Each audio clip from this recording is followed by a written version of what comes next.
And then there's town hall. Yeah. There you go. Okay, all your referencing stuff, your brain dance. Okay, and then it goes into your OTS. And then it'll go over to the brain. Okay. And all your stuff is, all your notes are saved in there too. And so Joe prints out the copy, our copy, it brings it, you'll have your notes. Okay. Back there, everyone. We'll just kind of get slides, because it's not really the way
Greetings, can you guys in the virtual world hear me?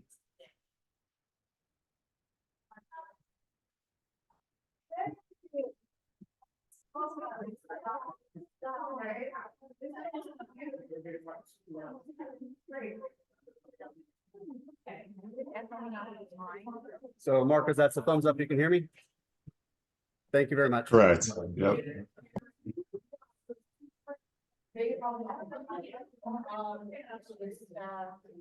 Yeah. No, I'm not. Well, actually. You're right. We're not figuring out. On the. Now it's dead. Now it's dead. Yeah. You're right.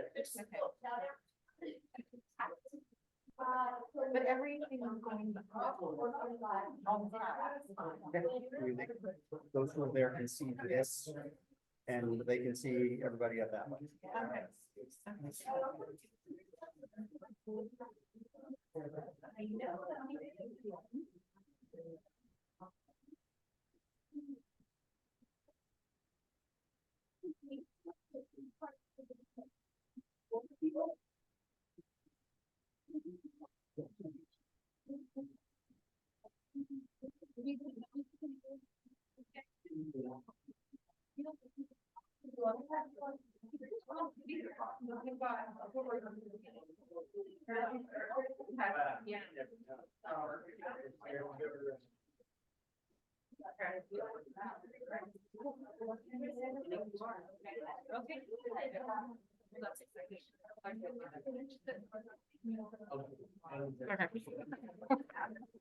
All right. Okay, everybody, will you please have a seat? It is now 5 o'clock. So I'm going to turn it over to Erica and Tracy. And hopefully those who are in the virtual world can hear us still.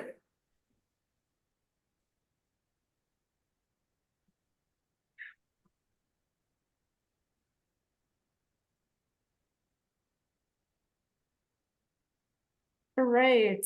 Hi, welcome everyone to the Tobacco Free Solano meeting, the first hybrid in-person and virtual meeting. So yay, did it. So the mission of Tobacco Free Solano is to reduce tobacco use, and reduce exposure to secondhand smoke in Solano County.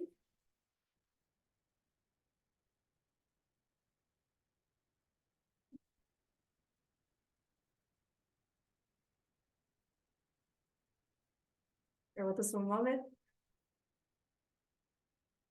You're not seeing it? No. Because your screen is blank, I believe. No.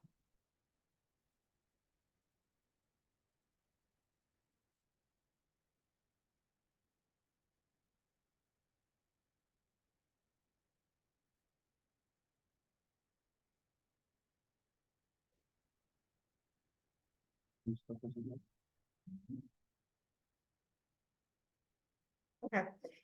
And next slide. And so first, you want to go over some accomplishments from 2022. We have completed 80 endgame surveys, 313 outdoor dining surveys, 14 interviews with elected officials and community leaders, and 100+ retail observations for flavored products in Boyo. And also one amazing group of people fighting for tobacco prevention. Yay! Okay, next slide. And some things to look forward to in 2024. So this year we'll be doing our adult purchase survey, as well as concentrating on really building connections with our community about tobacco prevention issues and educating our community. We'll also be doing in the future a community town hall, as well as a media campaign. So definitely look forward to that. We will definitely let you know more information on that when we have it. Okay, next slide. And so here's kind of a slides of kind of the agenda. Yeah, next slide. And yeah. All right, without further ado, we're gonna get started with your next speaker. So I'm gonna have Joseph talk about our keynote speaker, which is Alameda County Public Health, their presentation on endgame. All right, good evening, everyone. I am one of the co-chairs of Tobacco Free Solano, Joseph Hagan. Our country has normalized an industry that is unregulated to deliver poison to many exploited generations of citizens for hundreds of years. Big Tobacco has been marketing that poison to the rest of the world on our watch. With no medicinal benefit, tobacco is a scourge that kills more people from a preventable cause of death than any other product when used as intended. Remember that some fat cat drug dealer investors are still pushing this in every devious way they can for profit. This evening, we have speakers from Alameda County, where I lived much of my life until I moved to Solano County. I've been meeting with them and started volunteering with them. When they allowed me into their fold, they taught me that it's about freaking time we bring this international nightmare to a close. And that is called Endgame. That's our theme for tonight. Enough is enough. Our keynote speakers from Alameda County are Rachel Gratz Lazarus, Teresa Lamb, and Paul Cummings. All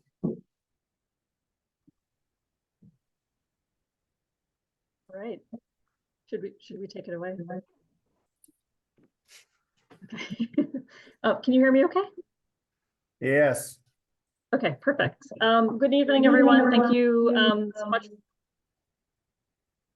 What was that, Joseph? You're good. Okay, perfect.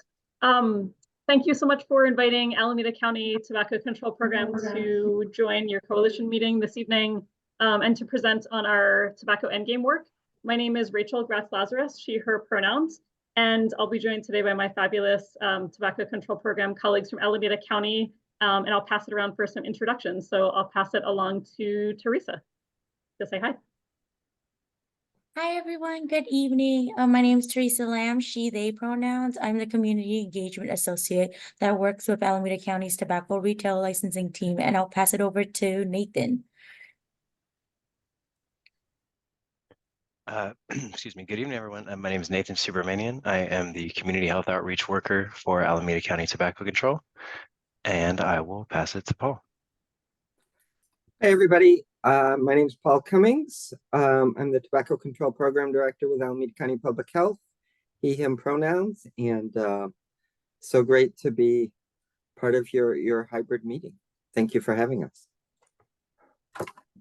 And I'm Rachel Gratz Lazarus, Senior Program Specialist with Alameda County Tobacco Control Program, and just wanted to start by saying that we have a very deep regard for the power of coalitions. We're really grateful to our Alameda County Tobacco Control Coalition and to our regional partners across the Bay Area for helping to move forward tobacco retail policy efforts and really work towards ending the tobacco epidemic in California.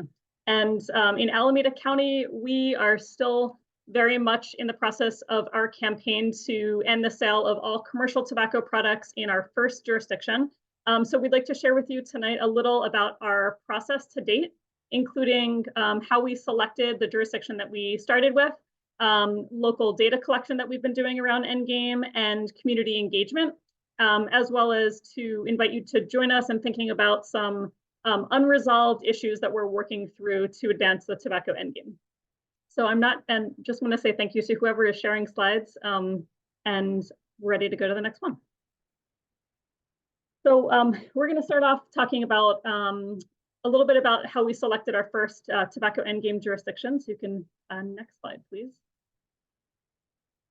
So our coalition prioritized no tobacco sales as one of our priority indicators during our California Tobacco Prevention Program Communities of Excellence assessment process in the year 2020. And as a result of that, this is Alameda County's endgame objective that's in our current scope of work. When we talk about endgame with our coalition and with community stakeholders and community members, we are clear to highlight the key components that we're talking about. Ending the sale of all commercial tobacco products without exemptions, ensuring that this law does not unintentionally criminalize people for buying, using, or possessing tobacco products. And we also make sure to clarify that by commercial tobacco use, we're not including traditional tobacco used by indigenous communities for ceremonial or medicinal purposes. Next slide, please. So CX discussions in our coalition raised both opportunities and concerns for a policy ending the sale of tobacco products. There was enthusiasm about a bold endgame vision that included cessation resources and replaced harmful tobacco with health promoting products, and a feeling that our coalition has the knowledge and capacity and partnerships and really the momentum to make endgame happen within Alameda County. We also talked realistically about some of the challenges of an endgame policy, including how are we going to sustain enforcement without TRL fees, tobacco retail licensing fees, and how are we going to support businesses? How are we going to prevent unintentional consequences and make sure that smokers are not, people who smoke are not criminalized by this new law?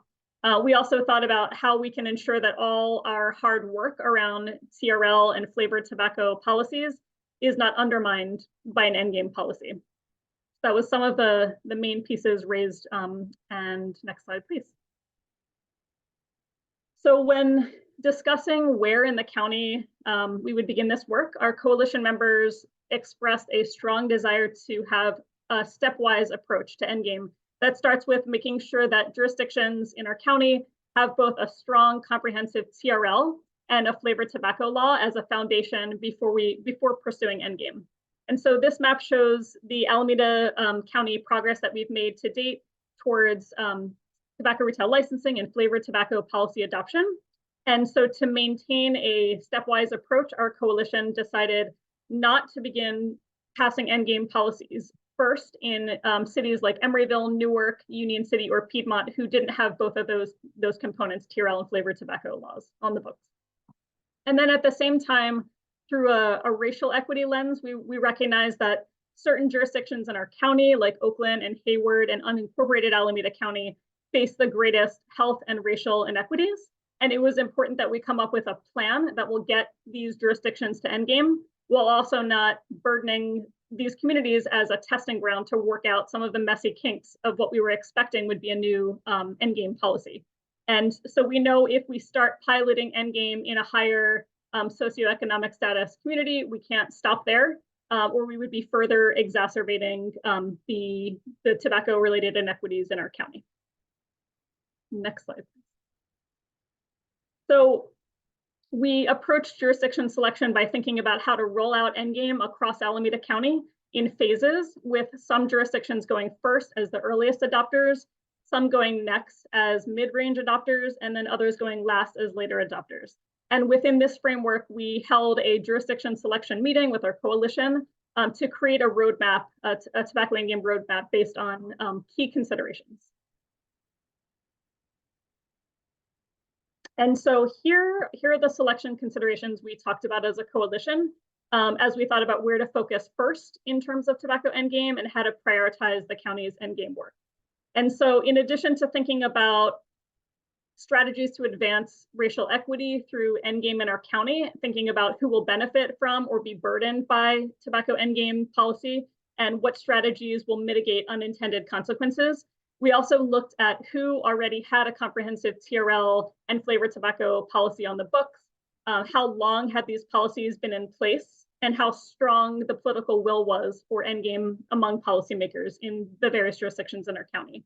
We looked at which jurisdiction had what we thought of as a manageable number of retailers where we could pilot transitioning retailers away from tobacco sales and kind of figure out what enforcement would look like without TRL fees, which we're still very much in the process of.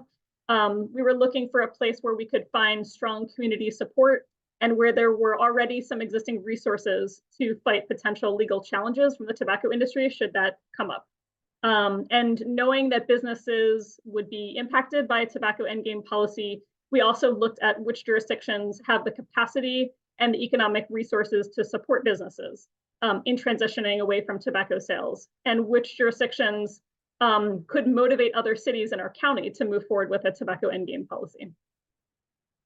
Next slide, please. And so with these considerations in mind, we created a profile for each of the jurisdictions within Alameda County that included current tobacco retail policy status, TRL enforcement status, the number of retailers, the population in the city, persons of color and percent of folks living in poverty, smoking rates, and other relevant details that may impact endgame policy adoption. And so here is a template of a jurisdiction profile that we used. Our coalition reviewed each profile and prioritized jurisdictions' readiness for tobacco endgame policy. And after a lot of discussion, our coalition ended up selecting the city of Albany as our first intervention jurisdiction. We felt that Albany would be a good city to pilot endgame as a small and progressive community with a history of leadership around tobacco control policies and a limited number of retailers. At the time, there was 13. I think there's one more now, 14, and a strong focus on prioritizing the health of young people.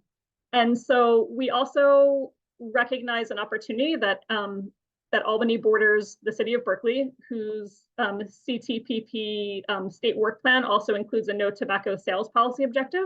And so we felt that there would be a unique potential there for a cross-jurisdiction partnership with Berkeley by selecting Albany. And we've been in ongoing collaboration with Berkeley since then. And one other piece of clarification for this presentation is that while our coalition identified Albany as a potential tobacco endgame jurisdiction, Albany policymakers have not yet identified this as a specific policy goal at this time. We're still in the process of information collection and outreach and strategy. And we're looking forward to, in the next 6 months, taking this campaign to the next level and starting to engage policymakers around it. And with that, I'll pass it along to Teresa to talk about local data collection. Thank you. First controlling the slides. Yeah, so I'll be covering local data collection that we did in the city of Albany. And by, picking Albany as a potential endgame jurisdiction, we wanted to get just more information about just the environment in general. And next slide, please. Thank you. So once the coalition selected a potential endgame jurisdiction, we decided that we wanted to do some store observations and just see how did the retail environment look like. So in 2022, when we went out, we surveyed 11 tobacco retailers total, even though there is a total of 13 tobacco retailers. 2 of them were in the Golden Gate racetrack, and that wasn't not accessible to us at the time. And kind of good news is hopefully, apparently the Golden Gate racetrack is actually closing probably mid 2024 of this year. So that's kind of like 2 less retailers to worry about. And besides that, we also looked at tobacco stores that are adult only in this city. Next slide. And when looking at the retail environment and just the stores in Albany in general, we were really thinking about just all the factors that make this a potential city. And looking at the first thing that we were looking at was how are retailers currently complying with the existing tobacco retail licensing ordinance. And their current law is pretty comprehensive, where it covers flavored tobacco sales, and it also has a minimum price of $8 for little cigars and cigarettes, as well as a minimum pack size for 20 little cigars. And there's no redemption of discounts and coupons allowed. When looking at the retailers and seeing how they were complying, the compliance was it's okay. There's room for improvement. We saw that 45% of the stores sold flavored tobacco products, another 45% of stores sold little cigars, cigarillos, and packs less than 20. 36% of stores sold little cigars, cigarillos for less than $2. And 18% of stores sold packs of cigarettes for less than $8. The bright side is no stores offered tobacco price promotions, so that's a plus. And just looking at this as a whole, the compliance, there is room for improvement. But when we were conducting these store observations, this was done before the passage of SB 793, aka Prop 31. So we haven't gone back since, so things may have changed. Next slide. And when looking at Albany's existing TRL, if it was fully enforced, what tobacco products would be left on the shelves then? For retailers, it seems like most of the stuff that they had currently in their store, they would still be able to sell these certain products. So 80 82% of tobacco retailers already sold non-menthol cigarettes. 63% of tobacco retailers sold unflavored loose leaf tobacco, and 36% of tobacco retailers sold unflavored premium large cigars. So these items would still be left on shelves if the law was fully enforced, but more information does need to be collected to determine the percentage of stores selling unflavored vapes, little cigars, cigarillos, or chew products. Next slide. With these retailers in Albany, a lot of them sold similar things. Most of them sold healthy beverages and unhealthy packaged food, with the next thing being sugar sweetened beverages. And it seems like a lot of these stores just predominantly had mostly food like items, so then like necessities or just like miscellaneous convenience store things such as like electronics, ice cream, random clothes, toiletries, etc. Next slide. After doing the store observations and seeing how the retail environment looked like for Endgame, we also wanted to gather community input from the residents of Albany to see how did they feel about a potential policy passing. So from August to September 2022, Alameda County Tobacco Control Coalition surveyed 428 community members in Albany about their thoughts and opinions on tobacco. Among survey respondents, there was overall majority of positive support for a tobacco endgame policy, with 90% expressing support for preventing stores near schools from selling tobacco.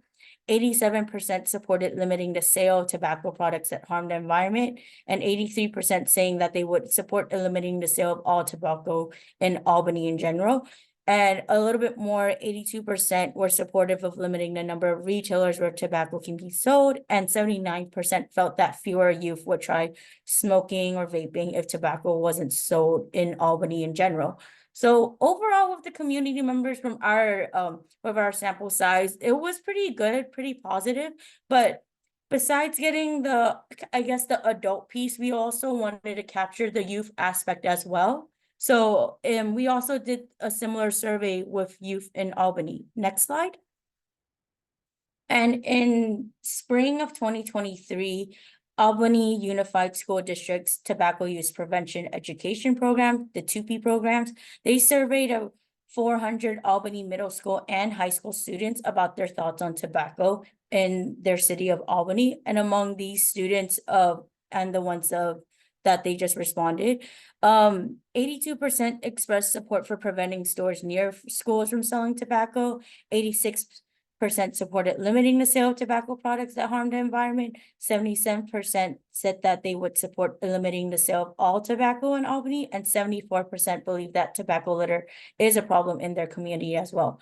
So while the numbers may not be as strong, they're still pretty strong compared to the adult public opinion polls. So overall, just we saw positive support from community members about a potential tobacco endgame policy in this city.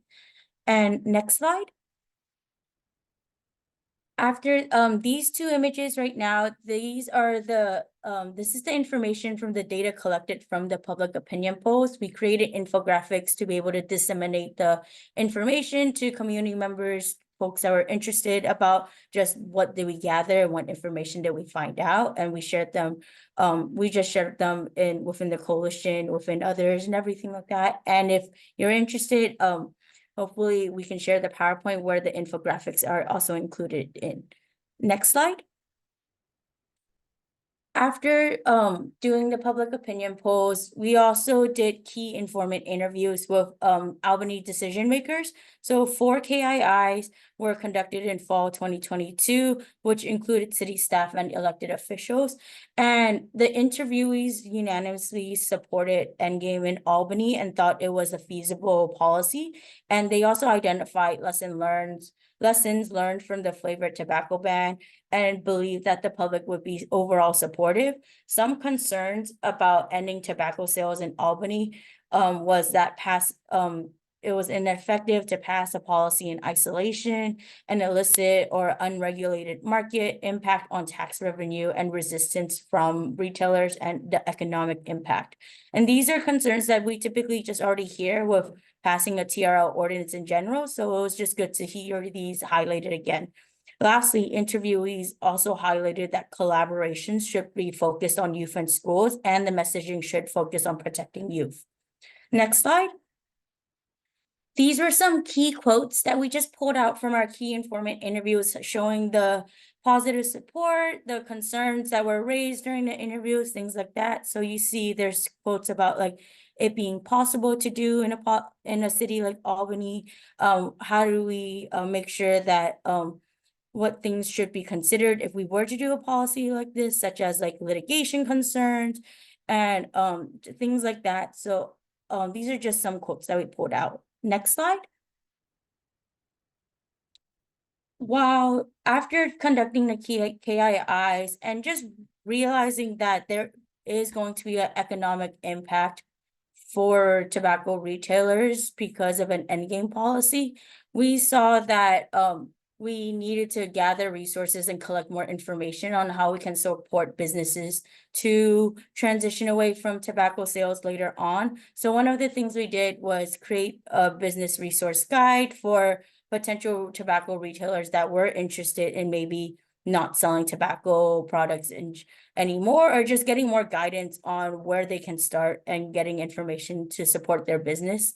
Besides a business resource guide, we're also hoping to work with a business consultant to give us more guidance on just how to support businesses, specifically tobacco retailers, knowing that we're not experts in this subject area. Next slide. Lastly, connecting back to the retail environment, we really wanted to make sure when passing an endgame policy like this that not only that we're protecting health of residents, we're also making sure that tobacco retailers don't get hit hard with a policy like this. So we did a consumer retail survey for the city of Albany, and in September of 2023, we conducted these initial surveys to just gather general information about consumer retail preferences about these stores that sell tobacco, as well as potential business growth areas when transitioning away from tobacco sales. And overall, this was just done to better support businesses in transitioning away from selling tobacco if an endgame policy were to be passed in Albany.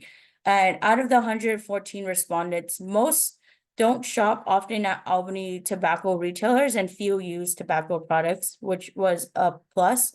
And we saw that people who were shopping at these convenience stores, gas station markets that did sell tobacco as well, they weren't going in there to buy tobacco. They were actually going in there to either buy gas or just food, such as snacks, cold beverages, ice cream, etc. And when you look at the graph, all the way in the bottom, that's where you see people buying nicotine patches or gums, cigarettes, vapes, or other related tobacco products, which is around 2 and 3%, so pretty small. And in this survey, we also were asking respondents what would they like to see more of, what would they like to see less of, and respondents said that they would like to see more restaurants and food places to be able to buy food, grocery stores, clothing stores, and other retail stores as well. Some things that respondents would not like to see more of were tobacco, alcohol, and cannabis like stores, restaurants like fast food chains, or just junk food in general. And lastly, just other retailers such as like big box stores, realtors, etc. So really focusing on that community aspect of just, I think, in that Albany has so much of. And possible future data collection can really help customize technical assistance for retailers transitioning away from tobacco. Also encouraging consumers to shop more local stores. And lastly, narrowing down what consumers want to buy at these tobacco retailers. But with that, that's all the data collection that we've done in Albany so far. And I'll pass it over to Nathan to talk about community engagement strategy. Yeah, thank you. Next slide, please. So given all that data, we now need to figure out, who to communicate it to, and then how to kind of turn that into a local movement, which we're in the process of doing. So these are just some examples of, well, really the cover slide, and then the main, question that's driving us to even consider endgame, that we use with our community education presentation, which is, if tobacco is so harmful, why do we still permit tobacco sales? So, you know, the obvious question that really is the premise of any of our tobacco control work, but it's the one that we really haven't felt in the we is kind of like the bigger we, I guess, we as a tobacco control community haven't felt confident in asking and really approaching as a policy solution. But and it still feels big, I'm not going to lie, but you know, we're at least asking the question. And based on the data collection, I think a lot of other people in Albany feel the same way. So next slide, please. So this, like, you know, any TRL or smoke-free multi-unit housing campaign started with a Midwest Academy strategy chart. Just want to highlight that as the method we use to bring folks together that are community stakeholders. This we did uniquely, and thank you to, you know, some of you in the audience there on the call may have participated in this but we did this in collaboration with the city of Berkeley, who I know was mentioned earlier is also pursuing an endgame policy and is right next door to Albany. And so it was kind of cool to be able to do that, to bring folks together from those two neighboring communities and strategize, since so much of this is you know, there's not political overlap, but there's community overlap.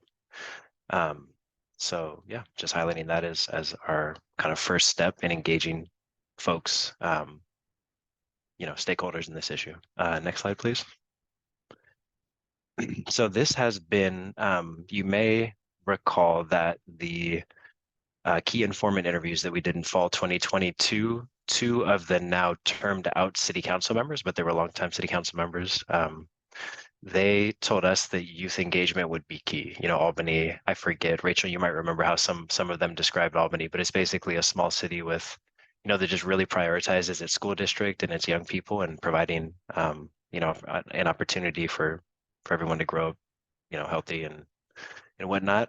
And so while we did reach out to other community organizations offering to establish some community engagement agreements, was just a kind of a long term for what we'd call mini grants. The schools were the only ones that responded, and it kind of worked so that like all the other organizations, or like the school district, were kind of like, you know, PTAs, they were all just like filtering us back to the tobacco use prevention education programs at the schools, which, I mean, it makes sense given that those are groups that are convened and trained to do peer prevention. They're really poised to bring this message to the next level, and learning about policy, and then learning how to communicate around that. And so we ended up establishing 2 6-month community engagement agreements, and this was last school year, with the one high school and one middle school in Albany. Just, you know, for anybody, you know, just to put the idea out there, I mean, I think 2P groups are great to pair with. There are some stipulations about when you're able to do work with these groups, given that they're also funded by the state to do this. And yeah, so I mean, I think we'd be happy to share some of those stipulations. We have a sheet of them. And also, I think a big thing is to clarify endgame policy versus the typical peer prevention work that they do. And so those were some of the things we had to kind of figure out, but we have a pretty good system. Yeah, and you know, I think even with the peer prevention work, framing it around endgame makes sense.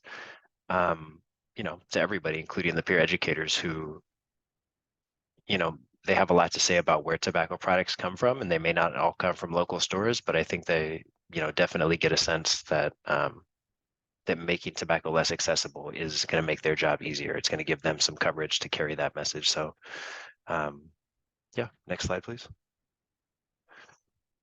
So the scopes of work for our first round of mini grants, combined with the middle school and high school, although there was a lot of overlap with certain activities, were to participate in educational trainings just to get them, you know, up to speed about what endgame is and policy more generally.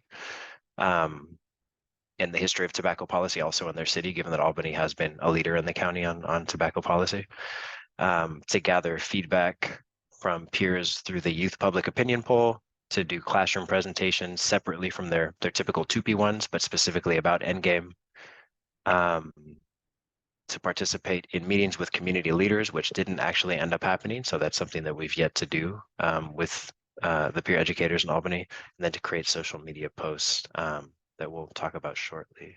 Next slide, please.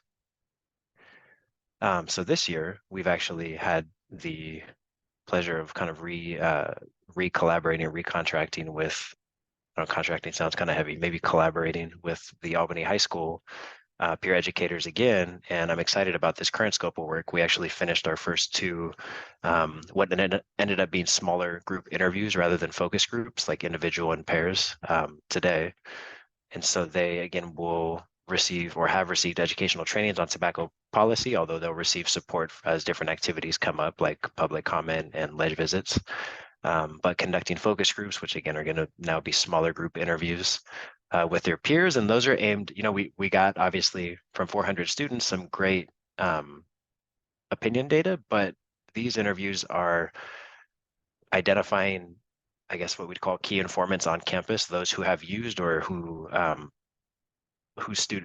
students that are recruiting them really have a sense that they know about where tobacco products are coming from that are being used on campus. And so these are specific. They're not kind of just random students that want to get involved. They're students that we have a sense based on what their peers think that really know about tobacco product access in Albany and on the Albany High School campus. So we'll see what that provides. So also providing statements about Endgame during public meetings, educating local elected officials, which we hope both of those will be happening in the next few months. And then ultimately we're going to do some community canvassing with Endgame related educational door hangers. And we're still debating if there's anything actionable that's going to be on those, but that's all that's in the works. So pretty excited about that. I think it's going to be a fun and engaging scope of work to move through with them. Next slide, please. So this is an example of a photo voice project that the peer educators at Albany High School worked on last year. And we've had the opportunity to collaborate with ASH, Action on Smoking and Health. And they have a service called Feather, which can geofence and then push things like this out, or these specifically out as like targeted ads. So I guess being within a certain proximity, within the city limit and within a certain proximity of the city limit, these should be popping up on phones, or had been, I guess. They're able to track all those numbers. The Learn More button here linked to what you see on the bottom right corner, which was a blurb about our opinion polls, which then linked to the full infographic.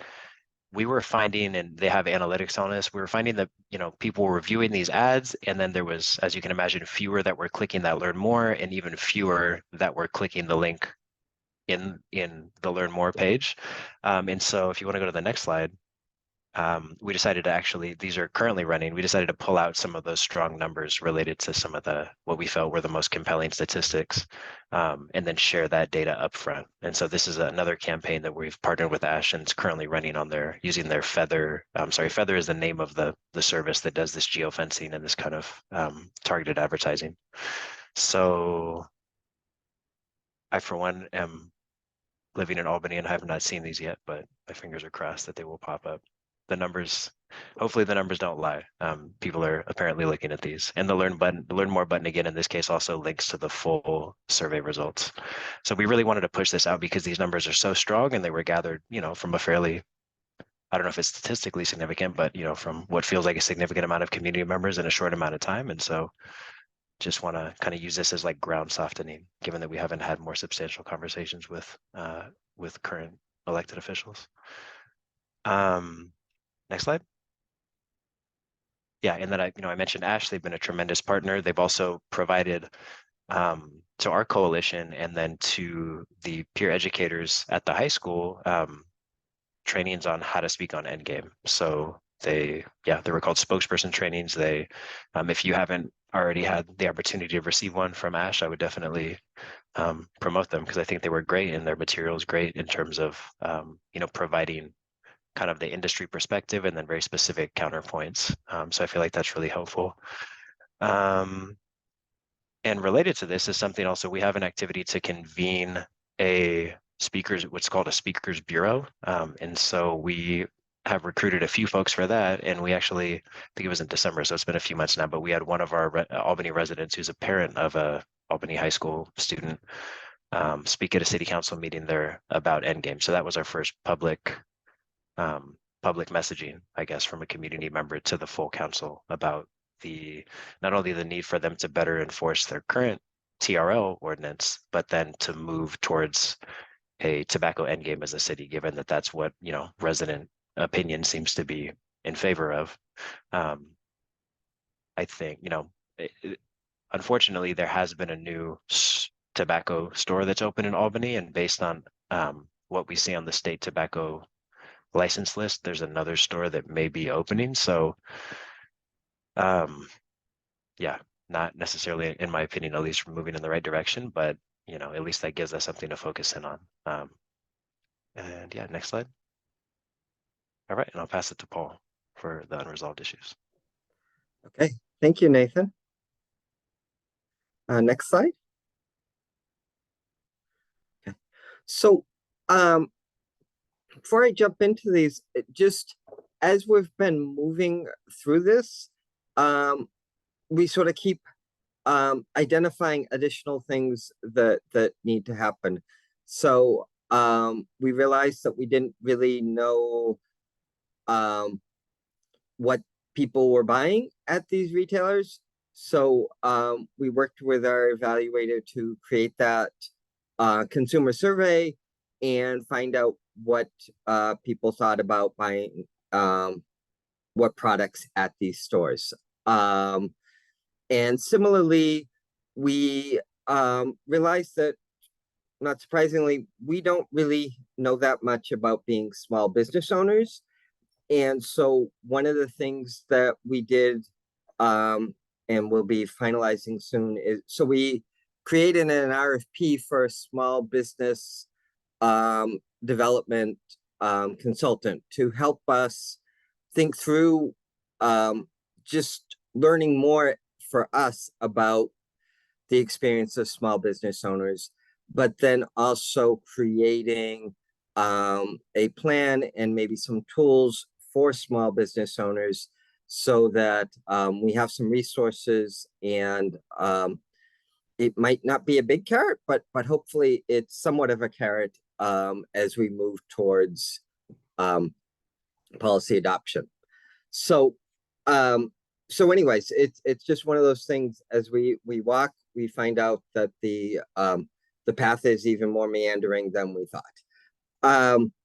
But some of the issues that we've uncovered are, so the city does receive tax revenue from the sale of tobacco products within the city, but it's a little bit unclear exactly how much that is. And so really trying to find out at the state level who has this information so that we can provide accurate information to the city. If the city is going to lose $100,000 by passing this ordinance, they should know that and be able to have a plan for it. So it was something that they asked about, and so we still need to figure out a really clear answer for them. How long of a grace period should there be? So for most of the TRLs we pass in our county, that the grace period, the implementation period has been about 6 months. And so, you know, we could imagine maybe something as short as 6 months, but we could also imagine that it might need to be a longer period of time, either for stores or to, you know, sort of support political will. And so this is going to continue to be a question until this is brought to city council and they can share their thoughts on it. The final one is, how do we enforce tobacco endgame policies without TRL revenue? So right now, as you heard, Albany has 14, 2 of them may be closing, a new one may be opening up. So somewhere between 10 and 15 stores. Theoretically, you know, Nathan and I are both Albany residents. We could go out periodically and go visit all those stores. But, you know, there really needs to be a process, because that's not going to work if a policy is going to go to Oakland, where there are over 350 retailers. And so, we're going to get to experiment a little in Albany to find out how this can happen, and then figure out what can happen in a larger city to support them in their enforcement. Next. So I already touched on this piece around we don't really know about the best ways to support business. What we're doing right now is that consultant. The other issue is issues around racial equity and unintended consequences. So, one of them that we've thought of is if we were only successful in 3 or 4 more affluent communities in the county, that we would really be increasing inequities compared to the rest of the cities in the county. And so, we don't know exactly how the steps are going to go from one city to another, but we really want to make sure that we're not exacerbating that.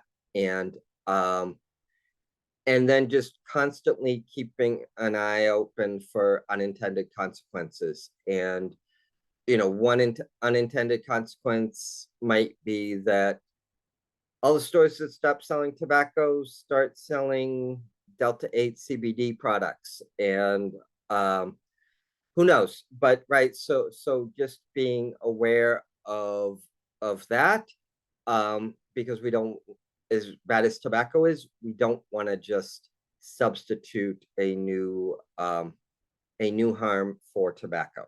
Next. So there's our contact info, and just want to say thank you everyone for inviting us today, and really thank you to my team for doing all this amazing work and then giving me these as part of the presentation. All right, thank you.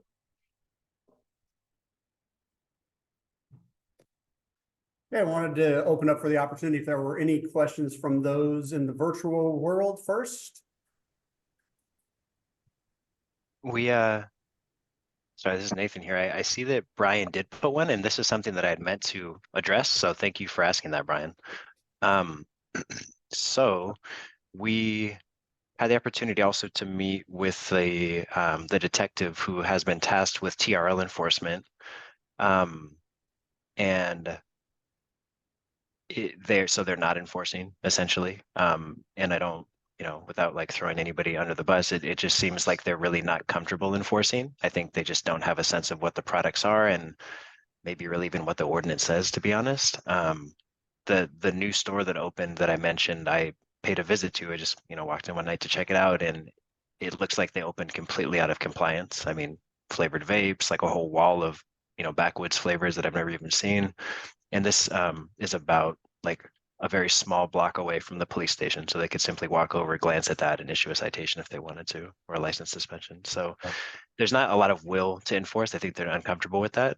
We hope to partner with them in April, I believe is when they said they'd have time to go out and do store inspections. And given that they don't seem to feel comfortable issuing a citation, let alone a suspension, based on their TRL's penalty structure, we've offered to create some retailer education materials and then accompany them to do, essentially I doubt that they would enforce at that point, but some, to kind of to educate both the retailer and the enforcement at the same time, kind of about this, and hoping that then they'll follow up with confidence about how to enforce their law. So that's a good question. Yeah, the numbers now are probably, given the new store, they're probably worse than when we surveyed in 2022. And so it's a super relevant question for a number of reasons, but specifically because one potential point of pushback to an endgame policy is that if the TRL is not currently enforced, how could we move forward with endgame? I like to kind of reframe that and think, well, if we can't retail tobacco responsibly in this community, maybe no one should be doing it. I don't know. but good question. Anyone else? Anybody here in person? Yes, Arthur. So a couple of things. One is, with regards to community engagement, what kind of events were set up to invite folks? Or were there just like town hall structures, or was it more of a party atmosphere? And then, especially when it comes to youth, were those surveys done in schools? Or were they done through school networks, but outside of school? You hear that okay? I can answer that, and then Nathan, do you want to jump in about the schools next? Cool, but so with the public opinion polls that we did with, I guess, with Albany adults, we did it during community events. So specifically, we did it during one of their biggest events called Solano Stroll.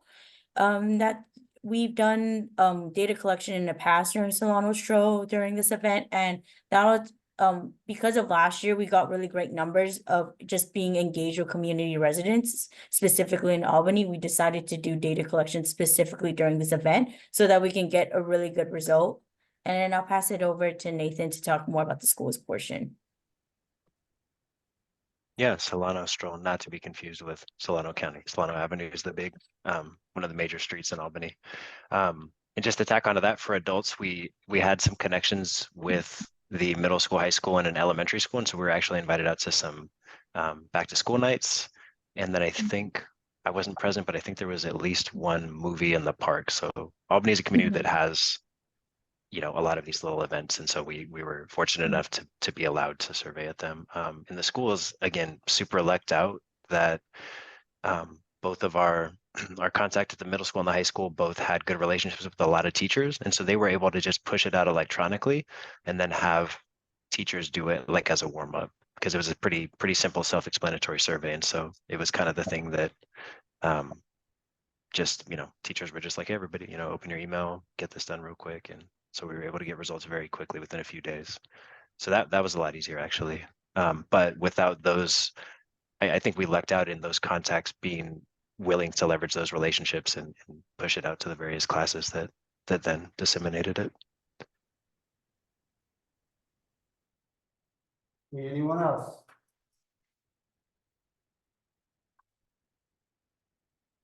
That's the educational pause I just gave there. So with that, we thank you very much for giving your time up this evening and coming presenting to us. Because one of the reasons why we wanted them to come and present is because they're a little bit further ahead of where we are going to go forward to. We are working towards that effort in Vallejo.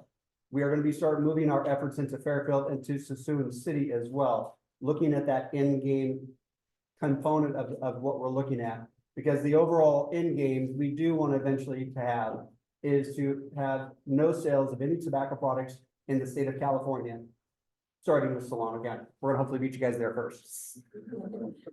Yes, Arthur. Yeah, real quick, was there a template for some of the questions that were asked?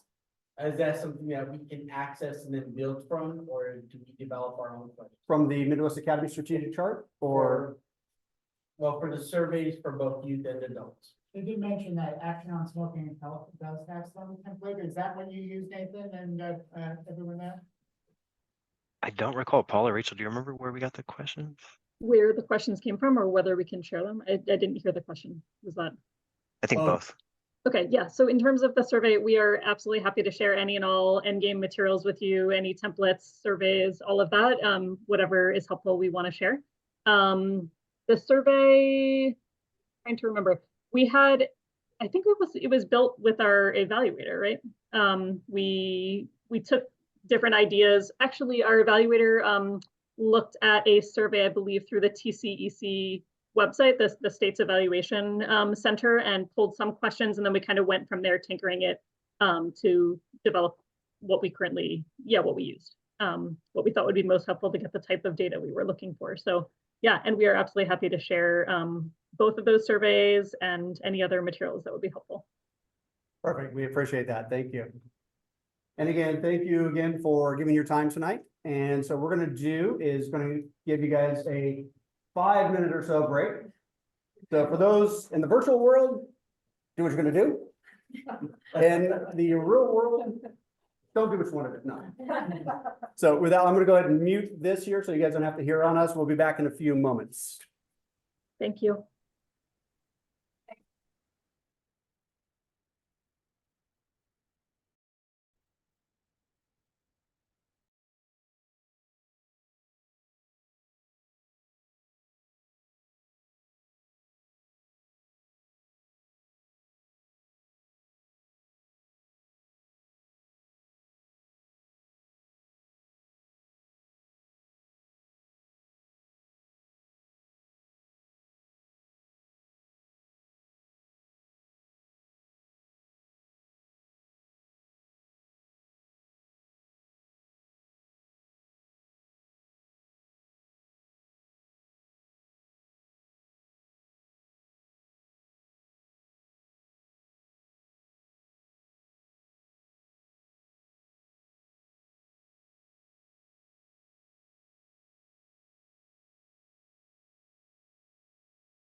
Okay, we are back here. It's just a little bit now at 6:01, so I want to try to keep us on target and on time. And so our next group is going to be introduced by Erica, I believe. All right. Hi, everyone. Hope you're enjoying the refreshments and virtually hope you guys are enjoying the presentation. All right, we're gonna continue with our next speaker group. So we have the Solano Youth Coalition, Benicia Friday Night Live, which is presented by Rebecca Floyd, Johanna Novak-Palmer, Michelle Hahn, Caleb Bautista, Brooklyn Hobbs, and Kia Posey. So I'm gonna turn over to them. So thank you.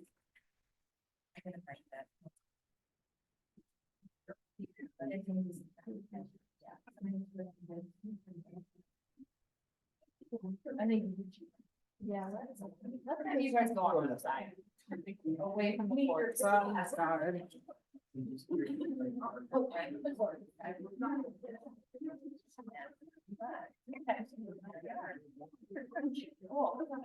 All right. Okay, good afternoon or good evening, I guess, now that the sun has gone down. My name is Rebecca Floyd. I am a project coordinator with the Solano County Office of Education Youth Development Department. And I'm also one of the adult allies for the Solano Youth Coalition. We have a couple of our members here tonight. I'll let them introduce themselves. Hi, I'm Bree, for most people know me as Kai. I am the senior vice president. I've been part of like 34 years. Hello, my name is Michelle Hahn, and I'm a junior at Benicia High School. And I also serve as the president of Benicia Friday Night Live. And also I am a member of the Solano Youth Coalition and have been involved with both organizations for around 3 years now. And with us, we also have Johanna Novak-Palmer. Hello, I'm Johanna Novak-Palmer. I am the program manager for the development department, and I also oversee our tobacco use prevention education program. TUBE, you heard that referred to by the other group from Albany, the public health group. We are the education end of tobacco prevention and education. In Solano County? In Solano County. Thank you. Sorry.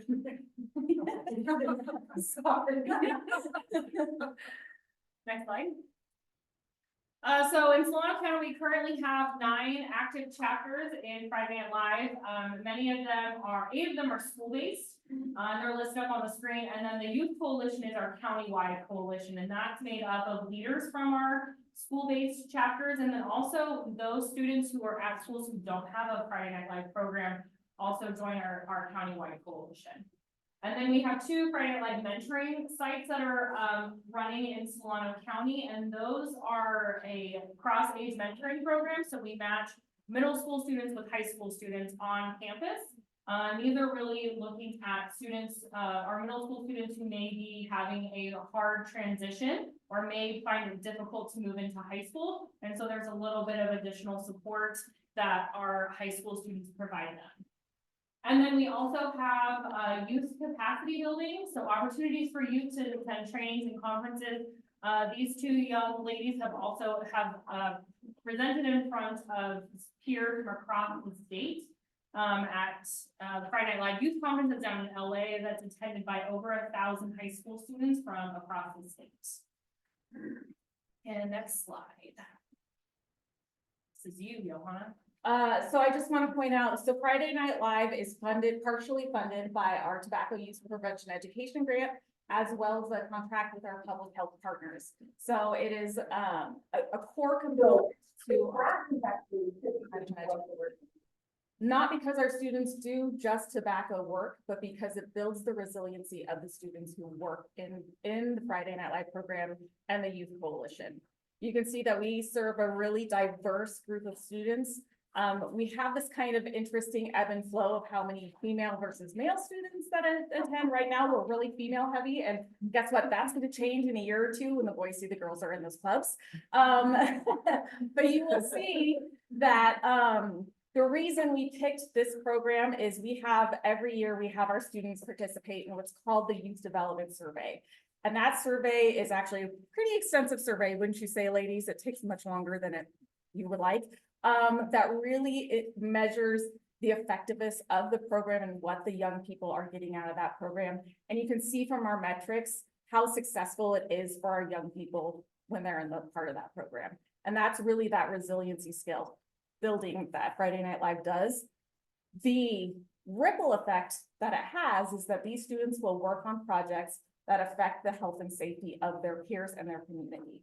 Many of them have chosen tobacco projects, specifically vaping, because that is what is affecting their campus right now. But we have a lot of other projects that we do as well. Next slide.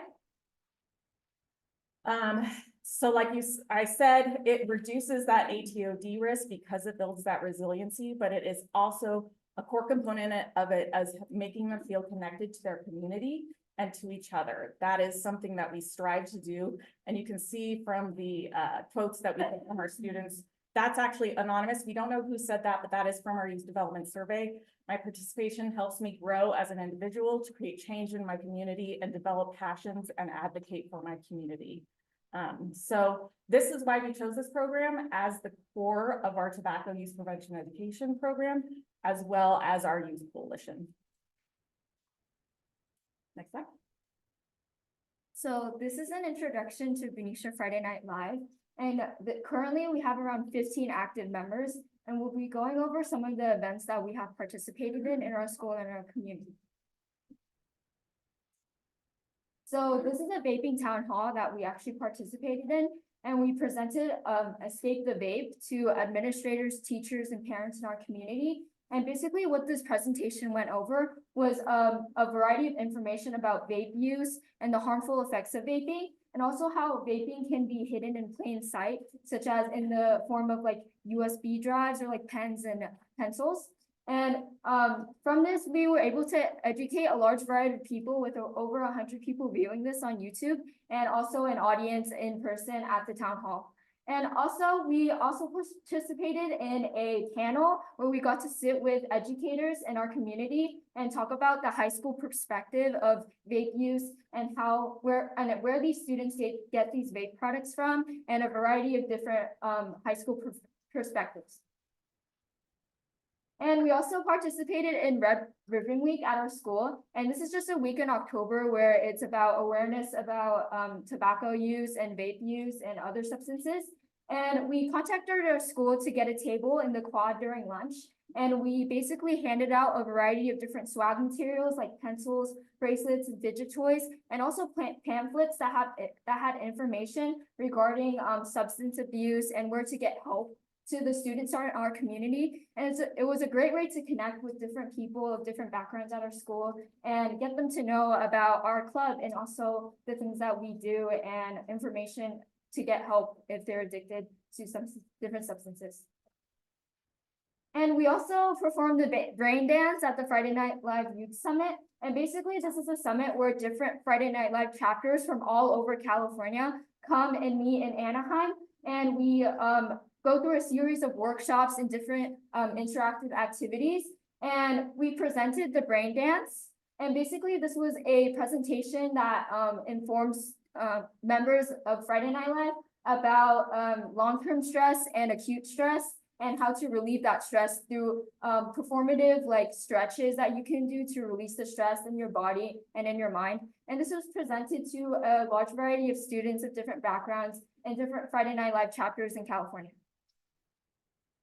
Then we also participate in the Office of Traffic Safety Grant, where we perform a variety of different objectives. And some of these objectives involve poster making. And these posters are youth and adult targeted. So we also distribute these posters at our school and also at stores in our community on like First Street or at like Safeway or Rayleigh's. And basically these posters are a positive norms campaign, which means that we use positive statistics, like 8 out of 10 kids say that they don't drink and drive. So you should join the majority. So we can entice more people to have more of a positive like outlook on these instead of like a negative outlook, so they can join the majority of people that don't use substances, sorry. And then we And then we also have a social media page where we make posts about different statistics revolving around substance abuse. And this is a great way to like reach other people in our school, in our community, And a lot of the interaction that we get on this account is actually from people from our school. And we also get promoted by our school's like account on Instagram. So it reaches a lot of different people. Okay, so to build on what was said, Solano Youth Coalition is our one county-based chapter. We're a bunch of student youths who mainly are in high school, but that work together in 4 separate communities. We have the ATOD, alcohol, tobacco, and other drugs. We have social justice, racial equity, mental health, as well as abuse prevention and awareness. Our mission statement is to raise awareness by advocating safe and healthier choices in communities through open conversations, participation, and collaboration among a new generation. And like I said, although we are in high school, most of our members are in high school. People like myself and my other junior advisors are in college, so we do tend to see a whole wide variety of opinions and experiences. These are some of our big activities that we have done. We have done a panel at Solano Community College to talk about some of our democratic opportunities that we have gotten as we are working with people like the Women League of Voters, who have taken us through training and tried to teach us more about what it means to be a voter nowadays. And so we've gotten training like Observer Board and mock city council meetings. Another picture there is our FNL summit that we went to last year. We've also done a panel with people on the Board of Education that we formulated questions ourselves. We planned everything ourselves with the help of our adult advisors. And lastly, we have done actual work in the polls this week. So the first committee I'm going to talk about is mine, Social Justice and Racial Equity Committee.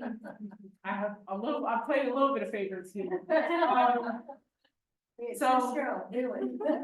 So a main part of my committee is our Each One Teach One presentation. We have recently presented it at our FNL Summit, but what it does is that we strive to create awareness and build allyships amongst communities, not necessarily just racial communities, but any marginalized community. We strive to help people and educate them on how they can become allies correctly and responsibly, while also teaching them the importance and the real meaning behind racism and other racial experiences that happen. Also the difference between equality and equity. Another committee is by far our most popular committee is ATOD, alcohol, tobacco, and other drugs. They have created posters that educate merchants about underage drinking and ways to better prevent underage individuals from accessing alcohol. They have had members of their committee, as Michelle stated before, present at Benicia Town Hall to discuss some of the issues that are happening in their community and in their schools. And they have also created youth-targeted social media posts / infographics surrounding underage drinking prevention. And then our next committee that I'm going to focus on is mental health.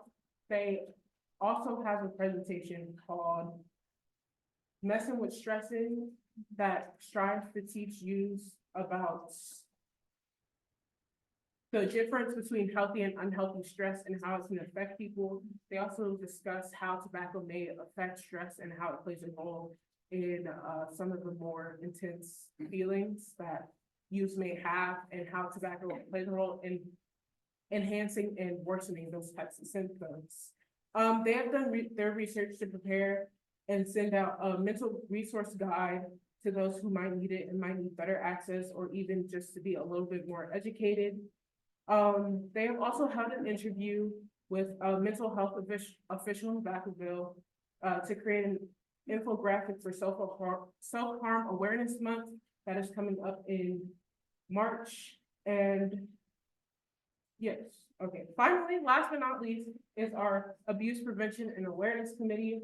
Their main presentation is a presentation that's called That's Not Love.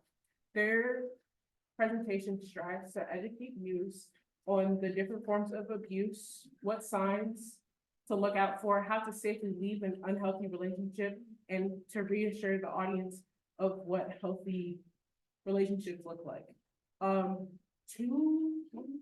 Most of our presentations have been chosen for this year's Teens Tavern Tobacco Conference, and we're very grateful to have that opportunity.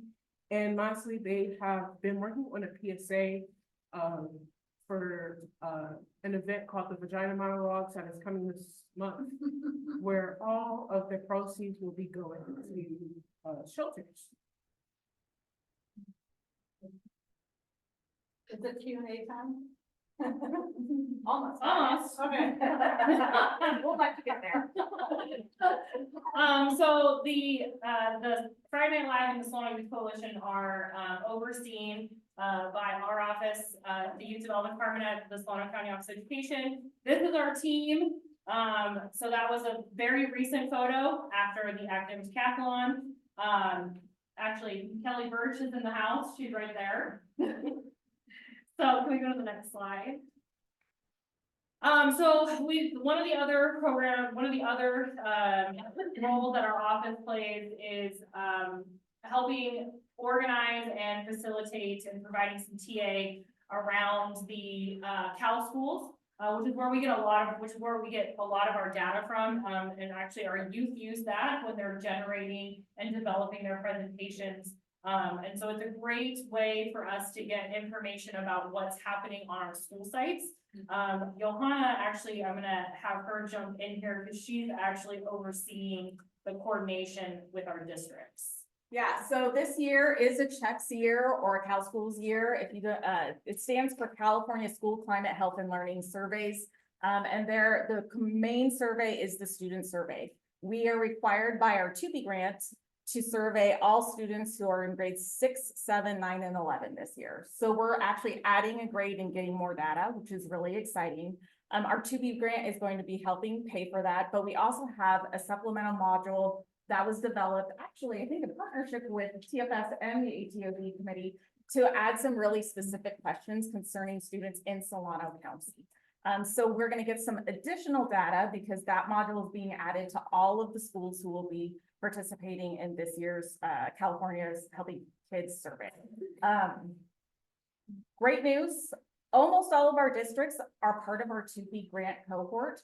So almost all of our districts, hopefully all, we're still working on one, will be doing the survey this year. So we're gonna get some really good data, but we had some that did their surveys last year and the year before. So we already have data that we're working on and looking at the trends. And the good news is use is declining almost across the board with all of our substances. Vaping is going down, alcohol use, tobacco use in general with traditional cigarettes, we're holding steady at that 1%. Like 10 students in Solano County that just can't put down a cigarette, keep taking the survey, we think. So, I mean, and that's been holding steady for years now, but our vaping rates have declined, our alcohol rates have declined, and even our cannabis use rates have declined. So the work that is being done in this county by all of you and our students is working. But Belinda Bosma, our evaluator, I love that she said, don't take the foot off the gas. The substance use trends are going into the desired direction, but don't get complacent. One of the things that we're seeing is, despite the fact that those rates of use are going down, the rates of perceived harm are also going down. And when you see that, that means that's a red flag and something's going on. What that is, we don't know. We're really interested to see what this year's data shows us, if that holds steady or if that trends back up or trends back down. But that is the kind of data that we need to use to evaluate what are we doing right, what are we doing wrong, and how can we course correct. Okay, so really quick, because I know we want to get to Q&A. So one of the big events that we have coming up is the Solano Student Art Showcase. It is one of the largest art exhibits in Solano County. We work with not only all of our school sites, but also the community. So if any of our students in here are artists and you guys want to submit art to the art showcase, or if you have a talent, if you are a comedian, if you play the guitar, whatever it is, we want you to come out and showcase that talent. So, this is coming up on May 18th at the Solano County Fairgrounds in McCormick Hall. We've got food trucks that'll be out there. We'll have music. We'll have a lot of art. Well, There'll be a lots lot of Friday Night Live students too. and a lot of Friday Night Live students. Okay, next slide. Thank you. We're done. Now you have Yes. So I'm Monica Brown, I'm the Board of Supervisors, and to my Benicia constituent. Jennifer Baker is fantastic in terms of the librarian there. You had mentioned the different stores. I was just thinking that I'm sure she would love to have some of the posters, because she does a great job. In terms of, and I was also a trustee at the community college, I get around. Wellness centers, both of you guys, I serve on the behavioral health board. How are wellness centers being perceived in your different schools that talking with folks? How are we doing there? The college finally got one, number 47. It took us a while, but we got it there. Yeah, the wellness center at Benicia High School is actually like really well known in the school. And it's a really great atmosphere because they always keep the lights down low, and they always have like bean bags and different like scents around the room. So it's a really nice room, and it's also like open throughout school. So when students feel stressed or like down, they know to go to the teacher and tell them, oh, can I have a pass to go to the wellness center? And they can take a break in there. So it's like, it's very effective and efficient, yeah. Right. And what about, you don't need anything? I know for Solano, for those people who don't know, Solano Community College is also home to the ECHS program, Early College High School. And so the Wellness Center has been very key for them, I've noticed, because they can go there, they can also meet friends, they can just hang out and decompress, because they do have like some of the same stresses as full-time college students like myself. It's a great way to meet other people. I personally find it very cool. The staff are very welcoming, and also I've noticed that, especially for students who have disabilities, they find people like themselves and they can also. And that's another program I worked on when I was teaching at Green Valley. We have 400 kids in the early college program, and you get your AA degree when you're 18, and you can then go to UC Davis or Sac State or, you know, San Francisco State. There's different places you can go. So what the reason to talk to both of you is that I send out a weekly newsletter, goes out to about 30,000 people in Solano County. Send me your information, I will put it out. I know a couple folks, I'll pick on Joseph. I think it's okay, right? I think it goes out okay. But just let me know before you leave. Let me give you my email address, because I taught school longer than probably most everybody in here is alive. So it's very important, because if we don't reach you guys and keep the excellent data that we're talking about, something down the road will change, and we don't want that to be. We want everybody to be safe. We want everybody to have a healthy life and outlive all of us, including me, down the road. So thank you. Thank you. This is wonderful. Thank you, Joseph, for inviting me. I appreciate it very much. Any other questions or comments from anybody here in the room? Yes, Arthur. Yeah, you mentioned about a red flag with the rates of perceived harm coming down. Would that be a red flag as a signal for like some folks either masking that they've used even on the survey, so that the rates of use are actually higher than they are? It's just because the perceived harm is lower? You know, we look at trends when it comes to that, and what we were seeing was a very slight trend in that direction. So we're not concerned that there's masking or misinformation being given on the survey. But it does tell a story about what is going on in our communities, I think. I think that trend started when our cannabis industries started really moving into our communities. That's when we really saw that dip start to happen. So that could be part of it, but there could be other environmental factors going on, and that's really something that we want to keep our eye on and focus on what those factors could be, so that we know how we can combat them. And then two last things. One is I just wanted to put in a word for FNL. Awesome kids. All the kids that I've ever worked with were just leaders in the making, especially the ones that abandoned. no offense. But I just wanted to throw that out there, and I'm really looking forward to the art, show that's coming up, so. Yeah, if you haven't attended yet, it is an amazing event, make sure you sign up, make sure you're there. I second that. Yes. I thank you, Arthur, and Arthur has been a fantastic community partner. We are always looking for community partners. We have many clubs and a very small team to serve them. So if you have something that you think you might be able to bring to Friday Night Live and you want to know if they're active in your community, please reach out to Becca or I. We would be happy to connect you and find a club that could use your services or your skills. Our brochures are in the back. With our contact information. As my hand gets into the screen, one last question, because we need to move ourselves along. I'll be quick. I was wondering about the studies between the association of having the tobacco retailer density there, how many tobacco shops are moving in, because you're seeing a lot more, trend in that where the availability is growing higher and higher.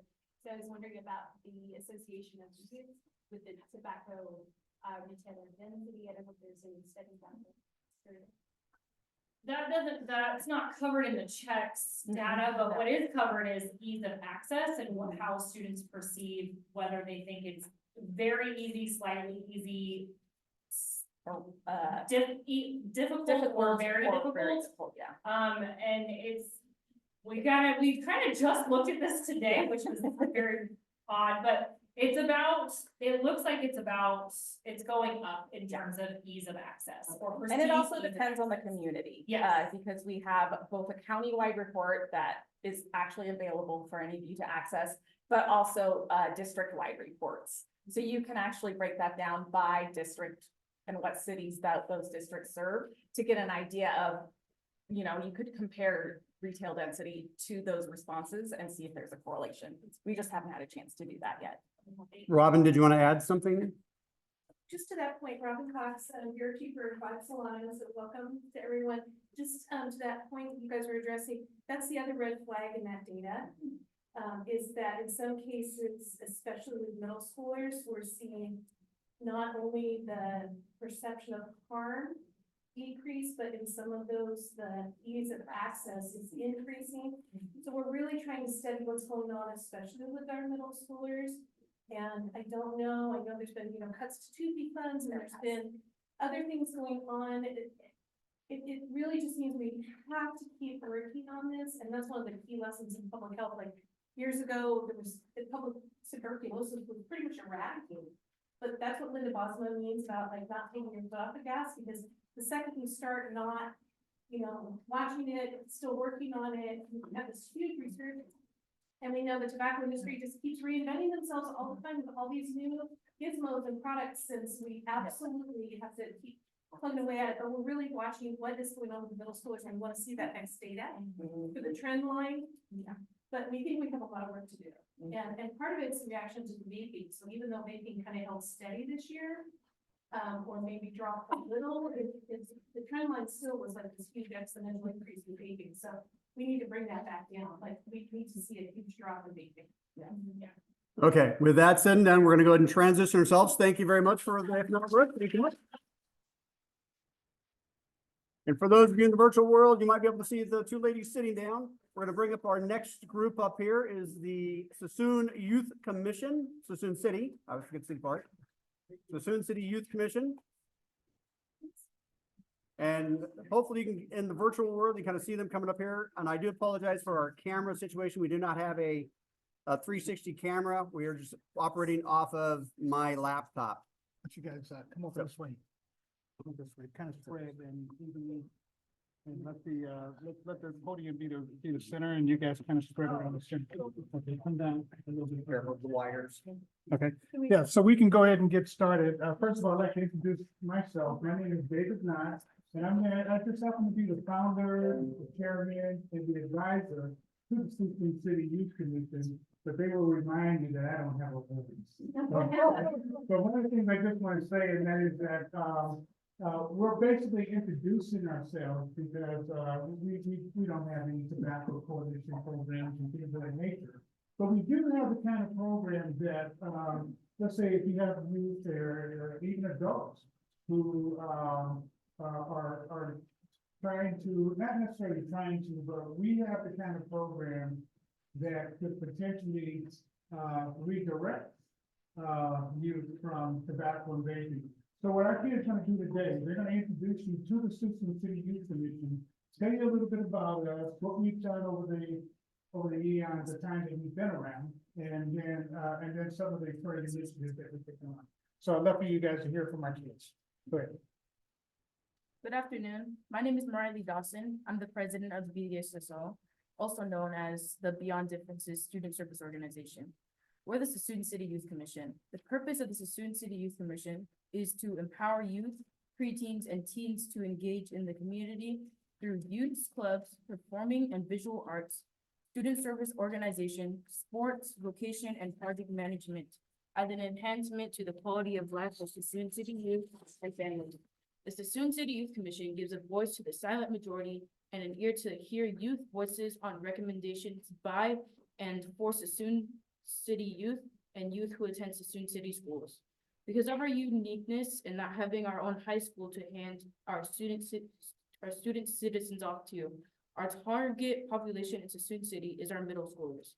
In grades 6 through 8, the SCYC plans to grow a culture of community trustees consisting of high schoolers who come home from out-of-town high schools to reach out and serve as mentors.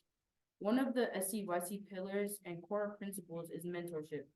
Being a mentor to our 6th through 8th grader middle school Beyond Differences Student Service Organization. Youth is a noble way to give back to our Sassoon City community. All right. All right, my name is Gabriela Gonzalez. I'm the secretary. I'll talk about how to become a Sassoon City Youth Commission commissioner. Our recruitment and placement of youth commissioners to serve on the Sassoon City Youth Commission central focuses are youth living within the geographical footprint of Sassoon City. Youth who attend Sassoon City schools, Virtual Academy of Fairfield for Sassoon, homeschoolers, and private school students. Youth selected to serve on the Sassoon City Youth Commission serve for 1 year. Following 1 year of service, all seated commissioners may reapply. Our recruitment and placement of youth to serve on the Sassoon City Youth Commission opens in August, and commissioners are seated in September in the following order. 1, every year in August, a recruitment period to fill seats on the commission. 2, the SCYC commissioners to be seated in September. 3, the youth applying to be seated on the commission are required to fill out our application. 4, all of our applications are checked for completeness. 5, incomplete applications are returned to the applicant. 6, applications are accepted within the recommended for interview. 7, all applicants passing the interview will be placed on referral and selection roster for seating on the Sassoon City Youth Commission. 8, seated Sassoon City Youth Commissioners serve for 1 year. 9, applicants referred on a referral selection roster and not seated will be offered the opportunity to serve as a second seat and encouraged to attend all meetings. 10, all Sassoon City Youth Commissioner seats are reapplied for annually. Candidates offered the second seating can be justifiably proud to have made the referral selection roster for the seating on our Sassoon City Youth Commission. I'm Ali Renisi, and I'm the treasurer of the BDSSO. The Sassoon City Youth Commission operates on an annual year calendar. The annual period begins January 1st and ends December 31st. The treasurer reports our financial condition and annually follows checklists, reviewing and auditing our annual filings. Some of the fun things we get to do is monitor our annual statement of information, our fictitious distancing, ensure the 990N, 199N e-postcard, the RRF1, and the CTTR1 reports are filed on time with the IRS, franchise tax code, and the Attorney General's office before May 15th each year. The treasurer records and monitors our donations and spendings and reports our surplus and deficit at our regular meetings. Hello, I'm Valentina Gonzalez, Vice President and Webmaster. The Sassoon City Youth Commission's foundation is our It's Your Move Chess Club at the Sassoon City Library, Live 360 Chess at the Solano Town Center, Virtual Academy Chess at the Virtual Academy of Fairfield Sassoon, and Beyond Differences Student Service Organization of Chess at Crystal Middle School. Where the Fairfield Sassoon Unified School District, District Chess as an extracurricular activity in the North Bay region of West Coast Chess Alliance. We travel and compete in 14 local and regional tournaments, Northern California, California State and National Chess tournaments. We are also the Anime Club, the Animaniacs, the Art and Design Club, Artober, the Crafting Club, Dungeons and Dragons Art, Domino Club, the Sewing Club, the Crochet Club, and curate at SCYC Art Gallery at the Sassoon City Library for Community Arts. We host the Hispanic History Month, Patriot Pen, Voice of Democracy, Black History Month, and Cultural History Essay Writing Challenge. Our essay presentations circuit includes Crystal Middle School, the Sassoon City Library, the Solano Town Center, VFW Veterans Hall, the Rotary Club, and the NACP.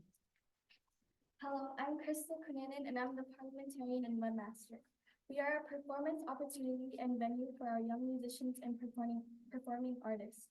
We are the Summer Music Series at Hall Park, the Winter Music Series at the Sassoon Library, the Community and Bay Stage Performance Series at the Solano County Fair, Gospel Bonds, Berkeley Legends Concert, and the Live Entertainment Stage Committee at the first VHS All-Class Reunion. We are the Beyond Differences Student Service Organization, No One Eats Alone Talent Showcase, an event for ending social isolation. Our performance opportunities and venues include Juneteenth Sassoon, Veterans Day Sassoon, and Kwanzaa Sassoon. We are a baseball club coaching youth, preteen, and teen baseball in Sassoon American. Oakland, Babe Ruth, Junior Giants, and Berkeley Bantam Baseball. We offer and organize fall ball and baseball camps for our youth. We travel and compete in tournaments. Hello, my name is Sheila Brown, an auditor and webmaster. We facilitate vocational opportunities for our youth, and we provide our youth with internship opportunities and the opportunity to serve on project management teams. Our SCYC youth occupy project managers, operation managers, and auditors positions. In our virtual engagements, we are portal managers and portal platform operators who operate our portal platforms for chess. We are also duty officers, scorekeepers, registration desk clerks, and snacks bar operators. Since 2012, we have hosted the Town Hall Candidates Forum and served as the moderators, panel members, timekeepers, runners, photographers, videographers, sound technicians, and surveyors. It's a lot. We are also the project managers managing major legacy projects like Juneteenth Sassoon, Veterans Day Sassoon, Kwanzaa Sassoon, National Chess Tournament, and FSUSD District Chess. Along with this, we host community chess tournaments and 3 additional local tournaments at the library and school. To add on, at the beginning of 2024, we launched 3 new educational initiatives. For our 17th year, we started a new 8-part educational chess series to teach youth and adults how to play chess. And we have created a bike safety educational program that requires all recipients of our bicycle giveaway to take bike safety education. Then, finally, because of the rise in vaping, we've created a 6-week tobacco and vaping educational series as well. This series will be a great thing for our middle schoolers and a reminder of the harmful effects from tobacco and vaping. This educational series will involve a lot of interactions, viewing videos, and open discussions. Hello, my name is Ariel Hughley, captain of the Virtual Academy Chess Club. As mentioned earlier, chess is our foundations. When you consider other clubs performing in visual arts, student service organizations, sports, vocation, and project management, we host more than 49 engagement activities annually. But let's look at chess, starting with our daily chess meetings at Crystal Middle School. Tuesday and Friday, Virtual Academy Chess at the Virtual Academy, Saturday Chess at the Sassoon City Library, and the Live 360 Chess every second Friday of the month at the Solano Town Center. While chess may not have a direct connection to anti-tobacco and anti-vaping efforts, it can promote positive alternatives and provide a supportive environment for young individuals. For example, chess is a healthy outlet. Chess offers a healthy and constructive outlet for youth to channel their energy and focus.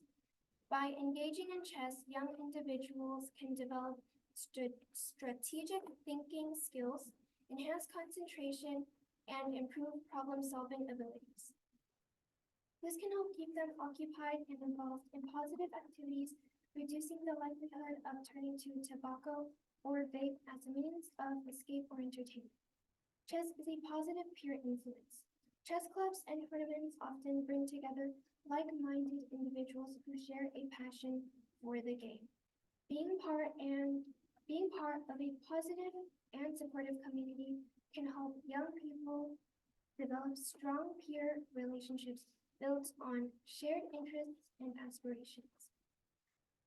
These connections can provide a protective factor against negative influences such as tobacco or vape use. Chess builds resilience. Chess requires patience, persistence, and the ability to bounce back from setbacks. Playing chess can help young individuals develop resilience and learn how to handle challenges in a constructive manner. This resilience building aspect can contribute to their ability to resist peer pressure related to tobacco or vape use. I'm Gustavo Collins, captain of the Cougar Chess Club. Chess is a mentoring opportunities. Our chess program provides mentoring opportunities for experienced players. Our coaches guide and support younger participants. These mentors can serve as positive role models and provide guidance, not only in chess techniques, but also in making healthy life choices. They can offer advice in supporting and steering clear tobacco and vaping, emphasizing the importance of a healthy lifestyle. Chess helps youth with time management and goal setting. Chess requires strategic planning, time management, and setting goals. By participating in chess activities, young individuals can learn valuable skills in organization and planning. This focus on goal setting and time management can help youth prioritize activities that align with their long-term aspirations and reduce the appeal of engaging in risky behaviors like tobacco or vape use. In closing, I hope you have learned a little more about our Sassoon City Youth Commission's 17 years of existence. I hope you also know that all chess players are part of the Sassoon City Youth Commission, but you don't have to play chess to be a Youth Commission youth. While the Sassoon City Youth Commission's engagement activities may not directly combat tobacco or vape use, their positive impact on mental, emotional, and social well-being can indirectly contribute to a healthier lifestyle and provide an alternative path for young individuals. By engaging in Sassoon City Youth Commission activities, young people can find purpose, develop lifestyles, cultivate meaningful relationships, and build resilience, all of which can help steer them away from negative influences like tobacco or vape use. I want to thank you, Tobacco Free Solano, for having us as your guest. We welcome your comments and questions. And I just like to step.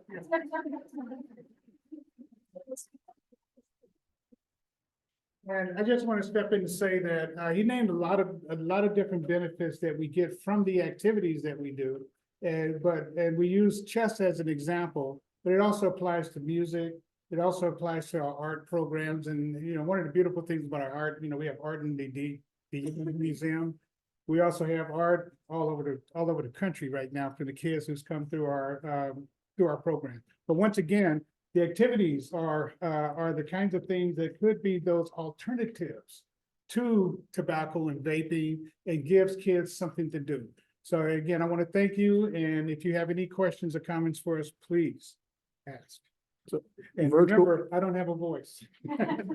Virtual world, hold on for a moment. I'm going to spin you guys back around. So close your eyes. Nobody have a stroke or anything. And Brian, thank you for the advice. It does take a village to get it done. But if you felt the shaking in the monitor, that was because my arms are not as strong as I used to be. Okay. Questions? Arthur? And I think I heard Dungeons and Dragons and art. Right, yeah, we talked about Dungeons and Dragons Club. I think that was back in the, back around 2010 or so. And we still have a lot of the Dungeons and Dragons cooking at the Sassoon City Library. Matter of fact, I was reminded of it by the librarian. We got the Dungeons and Dragons stuff through here, so we can start that back up again. But we have it, it's still operating, and when we find kids who are interested in Dungeons and Dragons, we have tools and resources for them. So Yes, just- ma'am. Yes. Can a couple students share why they decided to participate in sustainability? Let me start with the president. Well, why I decided to participate in the Student to the Youth Commission. Well, originally, I ran for vice president of my school. I made that.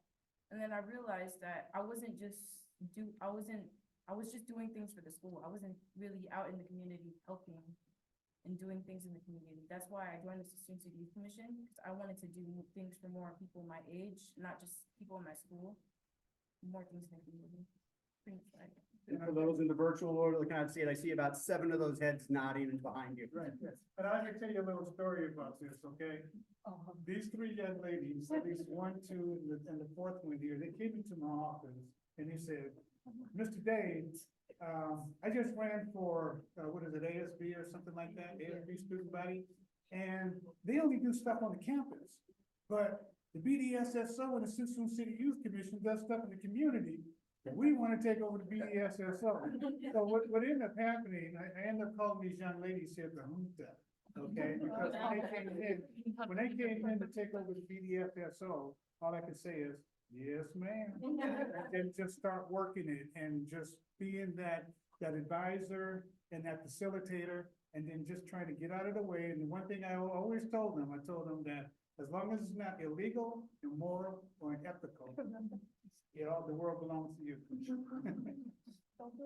And Gabby, you might want to answer, do you want to respond to that as well? Gabby? Respond to that one first question about that. Well, I mean, honestly, me personally, I also really agree with Mariah's opinion about how we get to do more stuff in the community, less than just in like our school. Like, sure, that's good. But, like, I want to be connecting with also not just like people our age. We get to meet people like in anything. Like there's a wide stuff in our community and like genre, I would say. And also, I'd like to add that the experience, we be doing everything out of here. But yeah, that's why I would. Someone else had a question. I just was curious, have you guys have a garden? I'm assuming you're talking Crystal, correct? Right. So do you guys have a garden at Crystal Middle School? We do. We're Yes, doing we actually gardening have a gardening club. tomorrow. Okay, I love all of you, but I could not differentiate. I don't have to teach anymore, differentiate 35 kids. So I just need 3 people individually, not at the same time. Answer that question, I apologize. We have a gardening club. You have a garden club, okay. The reason I'm bringing it up is that I'm also on the Area Agency on Aging, and we're always looking for folks, reasons for our seniors to come and help. So before you leave, let me give you my email address. And because one of the things that we found out with the pandemic was that too much isolation. And that's why I love the fact that you guys are out there doing it. But we also need to bring in everybody, not just the middle schoolers or high schoolers, but also our seniors. So just let me know, before you go, you're the president, let me give you that, and let's see if we can bring the seniors in. And then if you do a harvest festival with your group and stuff like that, let me know, I'm happy to promote that. Because you're not my constituent, doesn't mean the email can't go out. So, because I taught math, so then you have economics that you're learning. And all of this good stuff that you're gonna put on your resume when you go to college, right, everybody? Okay, yes, okay, all right. All right, and I just want to piggyback on the garden. For many, many years, I've had this partnership with Ray down at Erickson Ranch.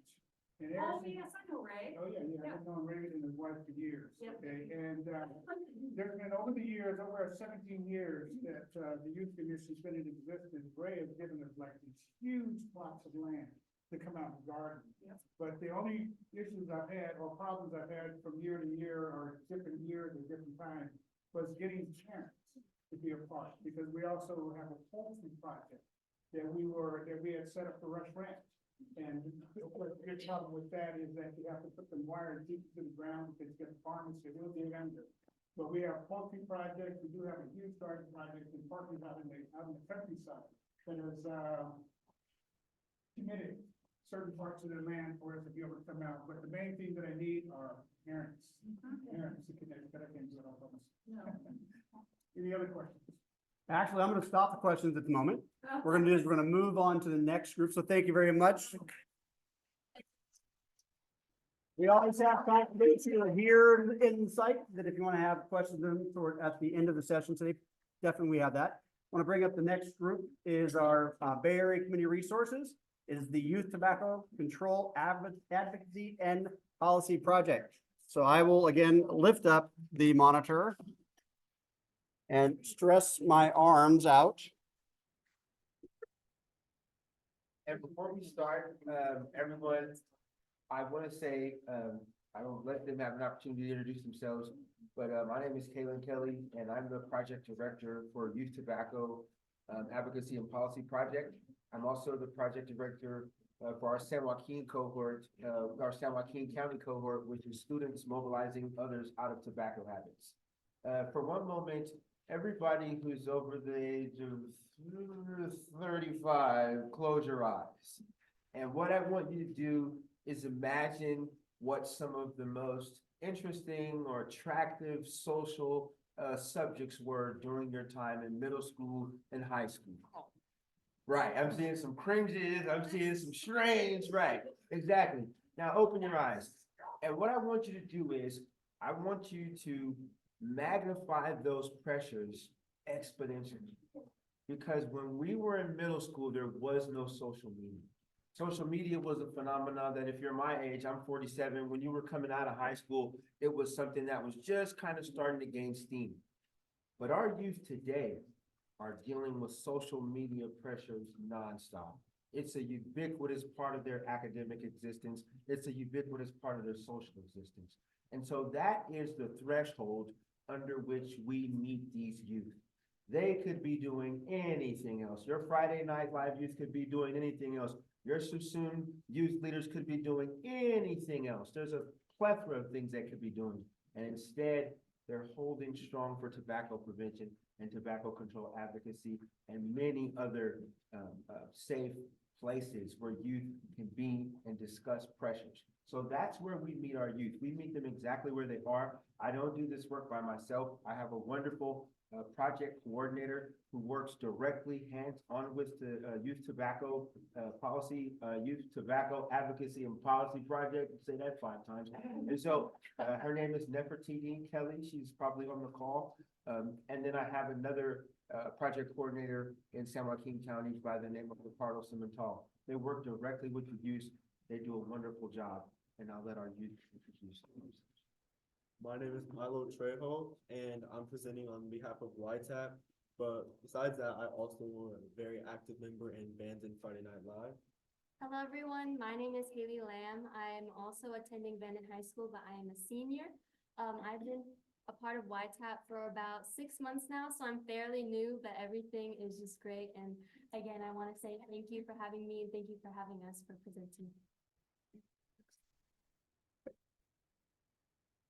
So before we jump into our, back then.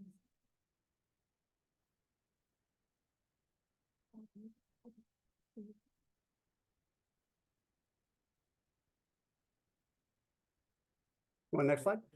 Yeah. Sorry. That's We okay. we thought it was the other way around. But before we jump into our presentation, I just want to avert your attention to the 4 pictures on the board right here. While you're looking at these pictures, I want you to think to yourself, what do you see in these pictures and what stands out to you? I'll give you a few moments. Personally, I see a lot of big colors on the screen, which immediately attracts my attention. And I also see really bold letters over here specifically that says stuff like lemon twist, melon twist. It makes me think a lot of different juice flavors that I used to drink when I was younger. And additionally, all of these products seem to resemble some type of item that we use daily. For example, these are almost like glue sticks. That looks like a pen. These ones up here look like USB ports. And like I said, this one looks like a juice box. But I'm here to inform you that this is not the case. These are not the items that I just said. These are actually tobacco products disguised as regular items that we see day to day, meant to deceive us to thinking that there's something else, but they really aren't. So now, let's dive into what tobacco really is. Yeah, sorry. All right. So tobacco actually originated with indigenous uses and it's very heavy in their culture, which is great. That's not what we're against. What we're against is the tobacco industry completely corrupting that, and they turn it into something that preys on all sorts of people, regardless of your age, race, gender, wealth status, etc. Tobacco is something that is highly addictive and is used in all these aforementioned products. And that's what we're here to talk about today. And I'll get more in how the tobacco industry preys on these groups later on. So why Fairfield? Tobacco-related deaths and disease is an industry-driven problem. And in Fairfield alone, 19% of juniors have vaped and 4% have tried to quit. So I don't know about you, but whenever I hear, oh, I'm trying to quit smoking, I think of somebody who's been doing it for 20 years, has developed an addiction, an adult. I don't think of somebody who's a junior in high school, 15, 16, 17. This is a major problem. Why are our youth struggling to do something that even adults shouldn't be doing? Next slide, please. So just in Fairfield alone, 31% of our male students, 60% of our female students, and 85% of our non-binary students have reported having chronic sadness, hopelessness, etc. among juniors. So this is a big issue, and we can see in non-binary students, members of the LGBT community, it's even higher. And this has a direct correlation to tobacco. The reason for this, which we'll get into more in depth later, has a lot to do with their predatory tactics. So nowadays, it's a lot easier for people of all ages to obtain e-cigarettes or any sort of vaping device. And unfortunately, we see this a lot among many in our youth population. So if we look at our county, for example, among the Fairfield and Sassoon students, 29% of 7th graders, which is an increased amount from 25%, 49% of 9th graders increased by 30%, and 50% of 11th graders also increased by 30%, were actively vaping or using some type of vaping product since 2022 to 2023. This number has risen significantly in just the span of 1 year, and it continues to grow as we speak. So we ask ourselves, how has this happened? In 2018, we conducted a research project, and we concluded that 13% of Fairfield stores have sold tobacco to an underage student, which means that there are active tobacco sellers selling to underage students, allowing our children easy access to these harmful products. And this is why the number of underage tobacco users is so high. Next slide, please. So in the end, we ask ourselves, what exactly makes tobacco so addicting to our youth? In the most recent years, tobacco companies have experimented and succeeded in developing new addicting flavors to their products. And this greatly appeals to a lot of people, not just youth, but people of all ages, to tobacco. As bad as that already is, flavors aren't the only way that tobacco companies lure people in. Where many of us live, there are more smoke shops than there are parks, libraries, and recreation centers combined.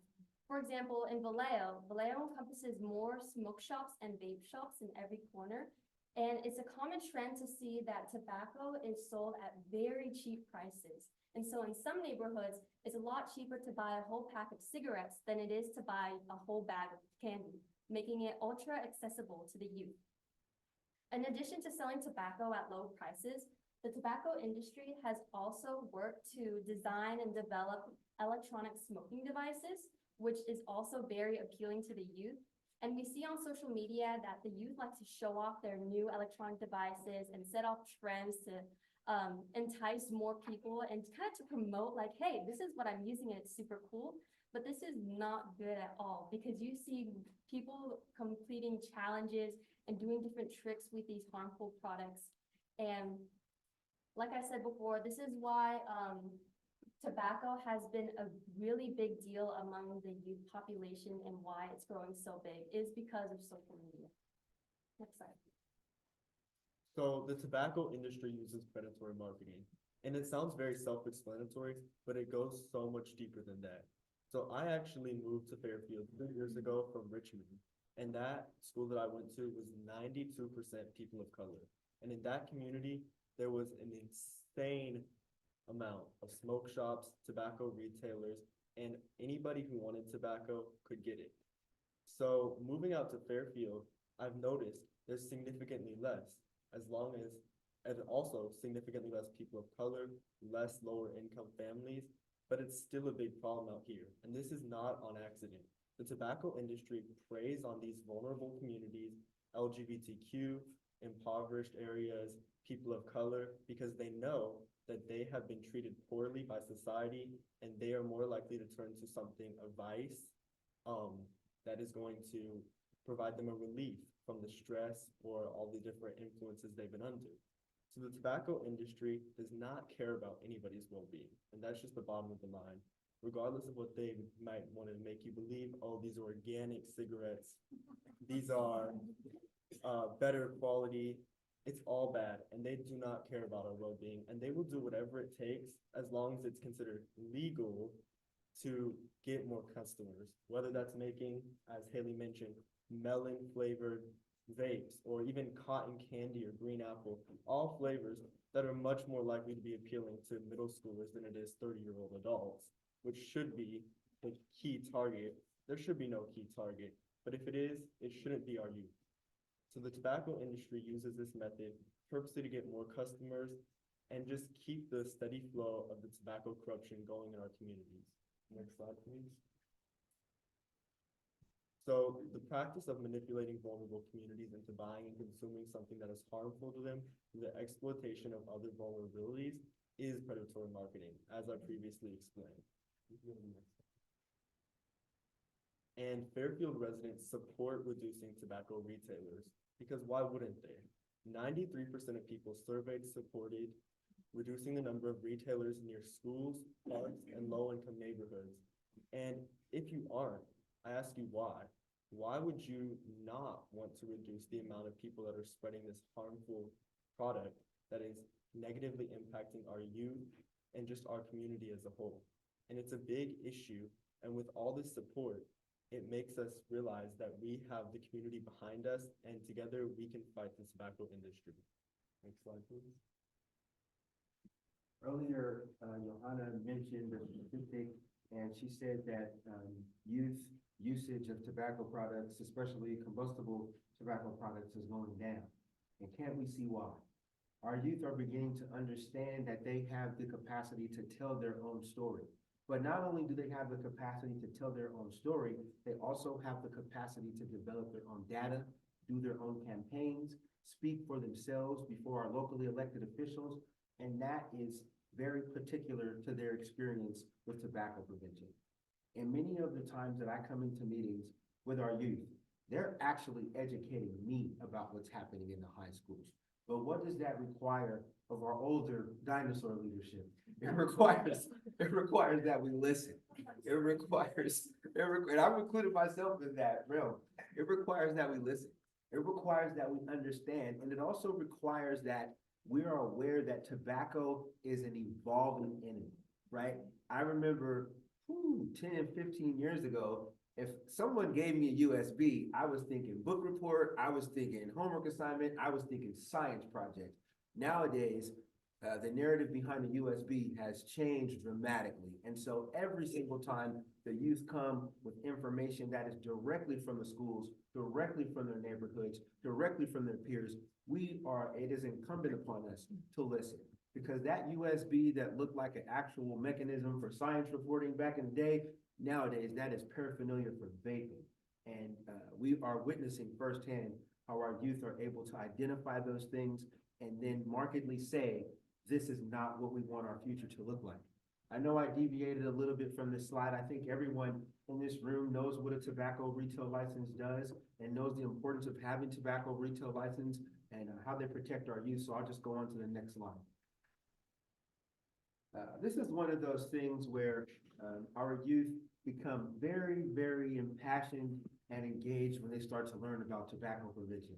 When they start to understand that there is a overwhelming strategy that the tobacco corporations use to try to entice them, this is when they want to fight back. This is when they step their foot down and say, you know what, this ain't happening here. And I've witnessed this in cohorts from Fairfield to Vallejo to Lodi to Lathrop. When our youth begin to understand that the tobacco corporations are preying upon them, that's when they set their foot down and say, this ain't gonna happen here. And so they're able to understand things like minimum pricing and minimum tax size, and they can explain it to you better than I can. They can explain it to elected officials better than I can. And guess what? It's always more significant because it's coming from the mouth of those that it's impacting. The locations, the proximity, and the density, they're part of those populations where they're seeing tobacco retailers near schools, near playgrounds, near libraries, places that used to be bastions of safety are now targets for predatory marketing for our youth. And they understand this. They understand enforcement because guess what? They're the ones going into the store doing the compliance checks. Let me tell you something. If I go into a store and ask to buy, oh, let me get a watermelon flavored vape, whatever, they're gonna look at me like, right, he's not vaping anything. Why? Because I'm part of another generation. Even though I'm not saying that people my age don't vape, but 9 times out of 10, a tobacco retailer that's screwed on tight is gonna be like, nah, I don't understand. There's something not right here, right? So the youth that are going and doing the decoy operations, they understand what the landscape looks like when they go into these densely populated areas that are near our schools and our parks. They understand that this enforcement is very vital to making the community safe again. Because without enforcement, what are the tobacco retailers gonna do? They're gonna keep doing business as usual. Without enforcement, what are the tobacco corporations gonna do? They're gonna keep operating as usual because there's nothing that's gonna make them do it, right? Otherwise, they would have already taken the precautions against our youth, but they see instead of doing that, they exploit our youth. And so when our youth begin to understand these mechanisms, this is when you really see the passion and you really see the energy because they're willing to protect themselves and their peers.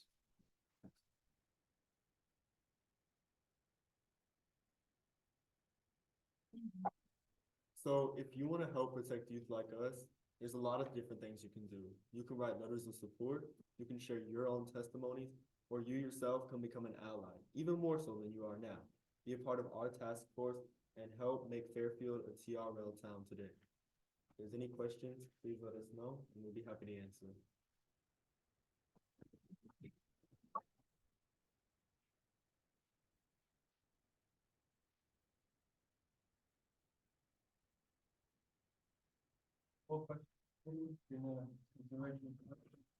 I think we got a hot few moments if we can get 2 questions. We had one right here in front. We'll go ahead and do that. Sure, I have a quick question, real quick presentation. Thank you for coming out today. I have a question. I heard a little bit about educating on the health impacts and I'm just curious what you find is resonating with the other crew. What sort of messaging is resonating with you to really help them and stay away or avoid? Is it the health impacts or is it the deception way they're being deceived by the tobacco industry? What charges them? I would definitely say it's a little bit of both. So I think it's really important to make an emphasis on these health impacts because it is often dismissed. Oh, it's just one vape. It's not going to hurt me. Oh, I'm going to quit. It's not going to be a big deal. So I think emphasizing just how addicting it really can be, making them realize this isn't just one vape. This is a life choice is really important. But I also think it's really important to just educate them on the overall predatory tactics used by the tobacco industry because it does kind of incite this sort of rage. You feel like I won't let them take advantage of me. I need to put a stop to this. And it makes it more of a personal issue. It's not your choice. You're like, oh, there might have been more reasons why I felt the need to purchase this. And it makes you feel like you need to go do something. It's affecting you personally. So I think both are very important. And if I wanted, I'd like to add on Milo's point. If we're talking like specifics, I know at Bandon, and I'm sure at other high schools like Benicia, I know they have their FNL, and I'm sure Milo can speak on this too, but I personally am not part of FNL, but I have seen and heard a lot of what they do. And even as an outsider, I do think like, oh my goodness, like they're really passionate about what they do. And it makes me feel motivated as an outsider, like, yeah, I'm not part of this club, but I really like the message that they're spreading on campus. And because of all these FNL events, like what Benicia's group was talking about, I do think that is also a really great way for youth to almost like relate to one another as well. I think that's very important relating to someone who understands your experiences and what you've been through in your background really helps add a sort of like emphasis that someone is with you on this journey. And so FNL, and also, I know we talked about social media being a really bad place to promote tobacco, but there's an also good effect to promoting the bad effects of tobacco and making people aware. And so I really think that aspect of our school, and I'm sure other schools, really helps a lot from an outsider who would just join this committee. So. All right, thank you very much.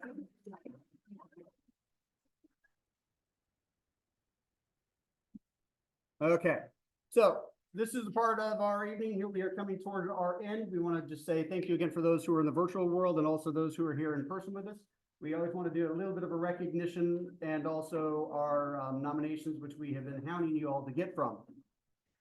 So, and then start the pause thing here. So first off, we're going to recognize our two co-chairs. Now, we can't really function as a coalition without our co-chairs. And we were fortunate to have Rebecca continue on from last year. And we thank her again for the second year of her commitment.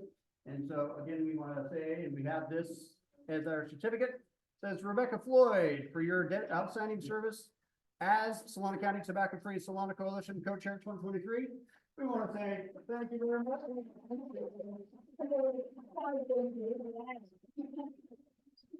And then also the same thanks for Joseph Hayden. We want to thank him as well for his dedication to us and helping us out.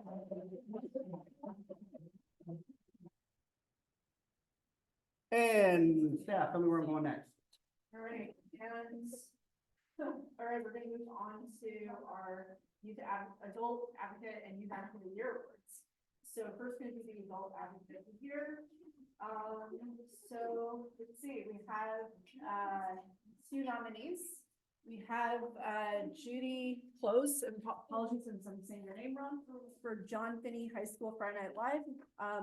So the person who nominated said, Miss Judy is the mental health support counselor at John Finney High School and has been the Friday Night Live advisor for the past 2 years.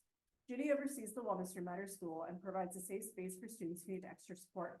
One of her missions is to help the large number of students at her school who are addicted to vaping to quit. She is trained in brief intervention and uses Stanford's Health Teachers Program to support students' journeys to becoming tobacco-free. So let's congratulate for the nominee, Julie Close. Yay!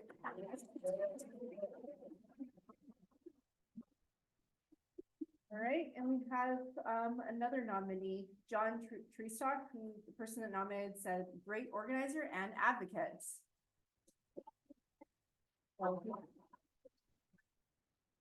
Congratulations, nominees. And our winner for the Adult Advocate of the Year is Joseph Hayden. Joseph Hayden.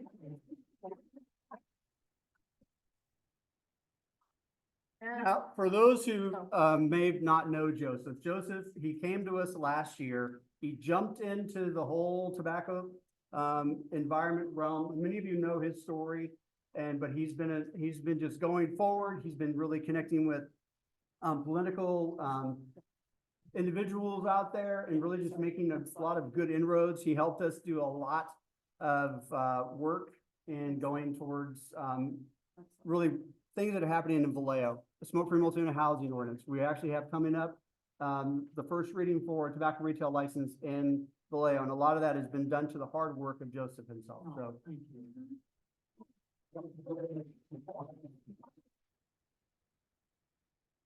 All right, so congratulations to the nominees and winners for the Adult Advocate of the Year.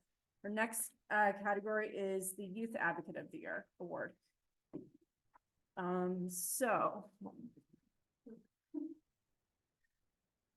right, this year we have two nominees. We have Caleb Batista and Michelle Hahn from Benicia Friday Night Live and Solano Youth Coalition.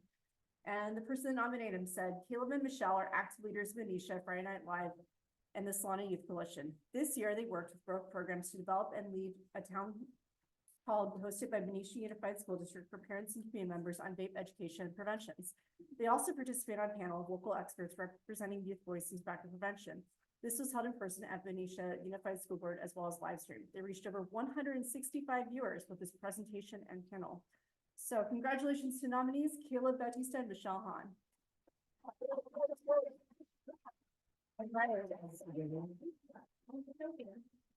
Michelle's here. Oh, yeah. She presented. Yes. I'm gonna ask Michelle.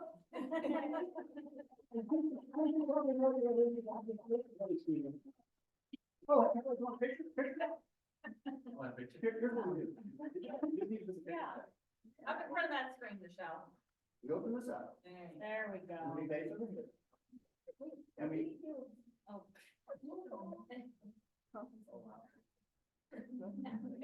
Yay. All right. Congratulations, nominees. So our winner of our Youth Advocate of the Year, so we have two. We have, apologies again if I'm saying your name wrong, Matthew Shannon for Abandoned Friday Night Live and Solana Youth Coalition. Mahi, thank you. Mahi is an active member of our Friday Night Live Club at Bannon High and is a leader of our committee on the Solana Youth Coalition, which focuses on ATOD prevention. She's led her peers through the process of developing and posting social media and radio PSAs regarding the dangers of tobacco use and healthy outlets for people seeking aid from addiction. So yay, congratulations, Mahi Shannon.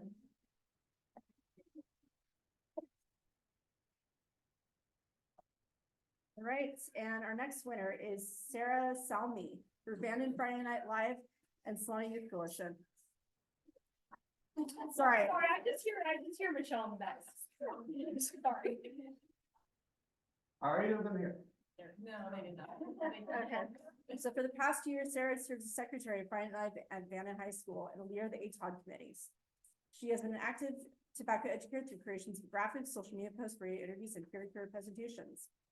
All right, congratulations to the nominees and winners. Now, for the winners, we do have a plaque, but we don't have it yet because it's going to be, it's like engravers. Because these nominees for all these categories were actually just voted for basically on Monday, I think it was Monday, by an independent council. Had nothing to do with none of us, and none of them were tobacco funded. They're other individuals, so they are the ones who made the decisions, just based upon the nominations. So with that, are we done? Oh, yeah, welcome 2024. So, kind of a last thing for those in the virtual world. As you have seen, and by tonight's presentations, that we've had our in-game components, and we've had a lot of youth presentations, because that's the way we are going to be working this year. Is we're going to be working with youth in many capacities, in many avenues to go forward and to try to make some definite changes in Vallejo, Fairfield, Suisun City. Those are our areas we're looking at. We're also looking at doing some work in Vacaville as well. So it's going to be a little bit of a different type of work there. We're looking for outdoor smoke-free dining experiences in Vacaville is what we're looking at. So with that, we're not done here in the room. We are done here in the virtual world. Thank you all for coming. Or I should do my blow up guy, the guy you see on the car, he's like, hey, thanks for coming. And yes, it is late. So with that, if you want to stay and hang on there, perfect, Brian. If not, thank you all for that. Now, for those of you who are here in the room, everybody should add, sorry, Monica, didn't give you one because it's monetary thing. Well, exactly. Exactly. That's why you want that. Everybody should receive a raffle ticket. Erica, get the start.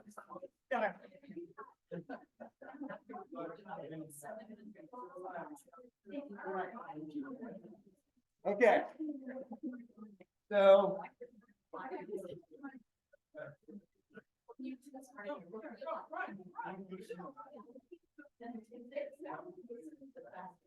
In our world, variety of things, folks. Okay. It's always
All right, so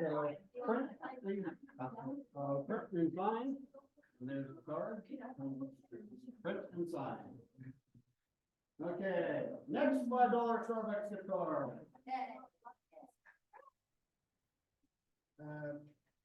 0875. 0875? Oh, I got it.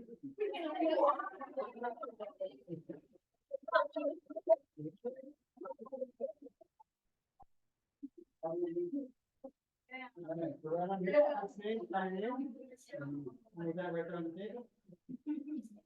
And there's the card. Our next $5 gift card.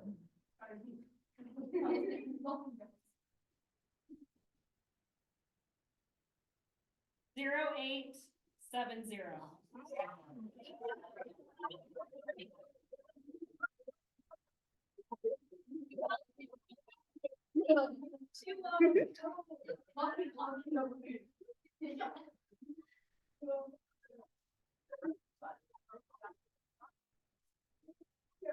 Our last $5 Starbucks gift card.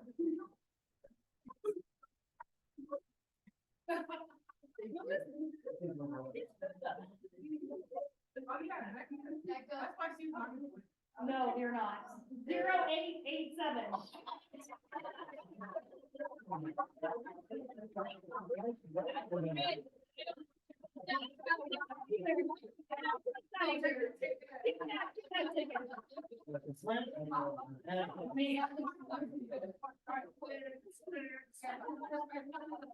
Now we're getting a little bit more lucrative.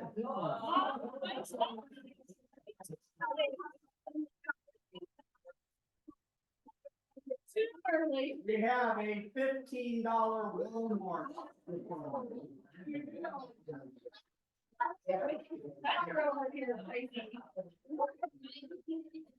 Zero 0892. 0892.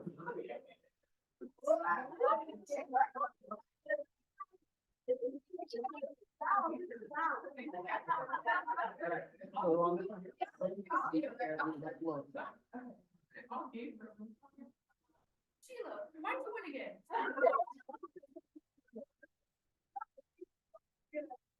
We have another $15 Walmart gift card. What card? All right. 0868. 0868.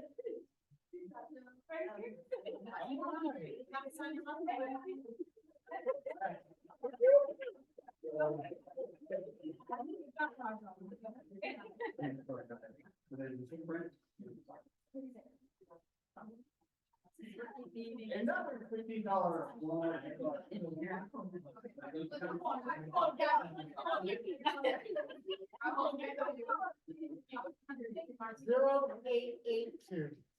0882. 0882, right there.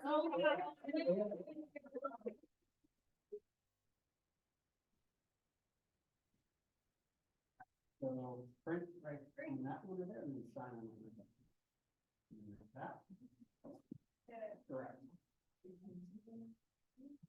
Our last $15 gift card.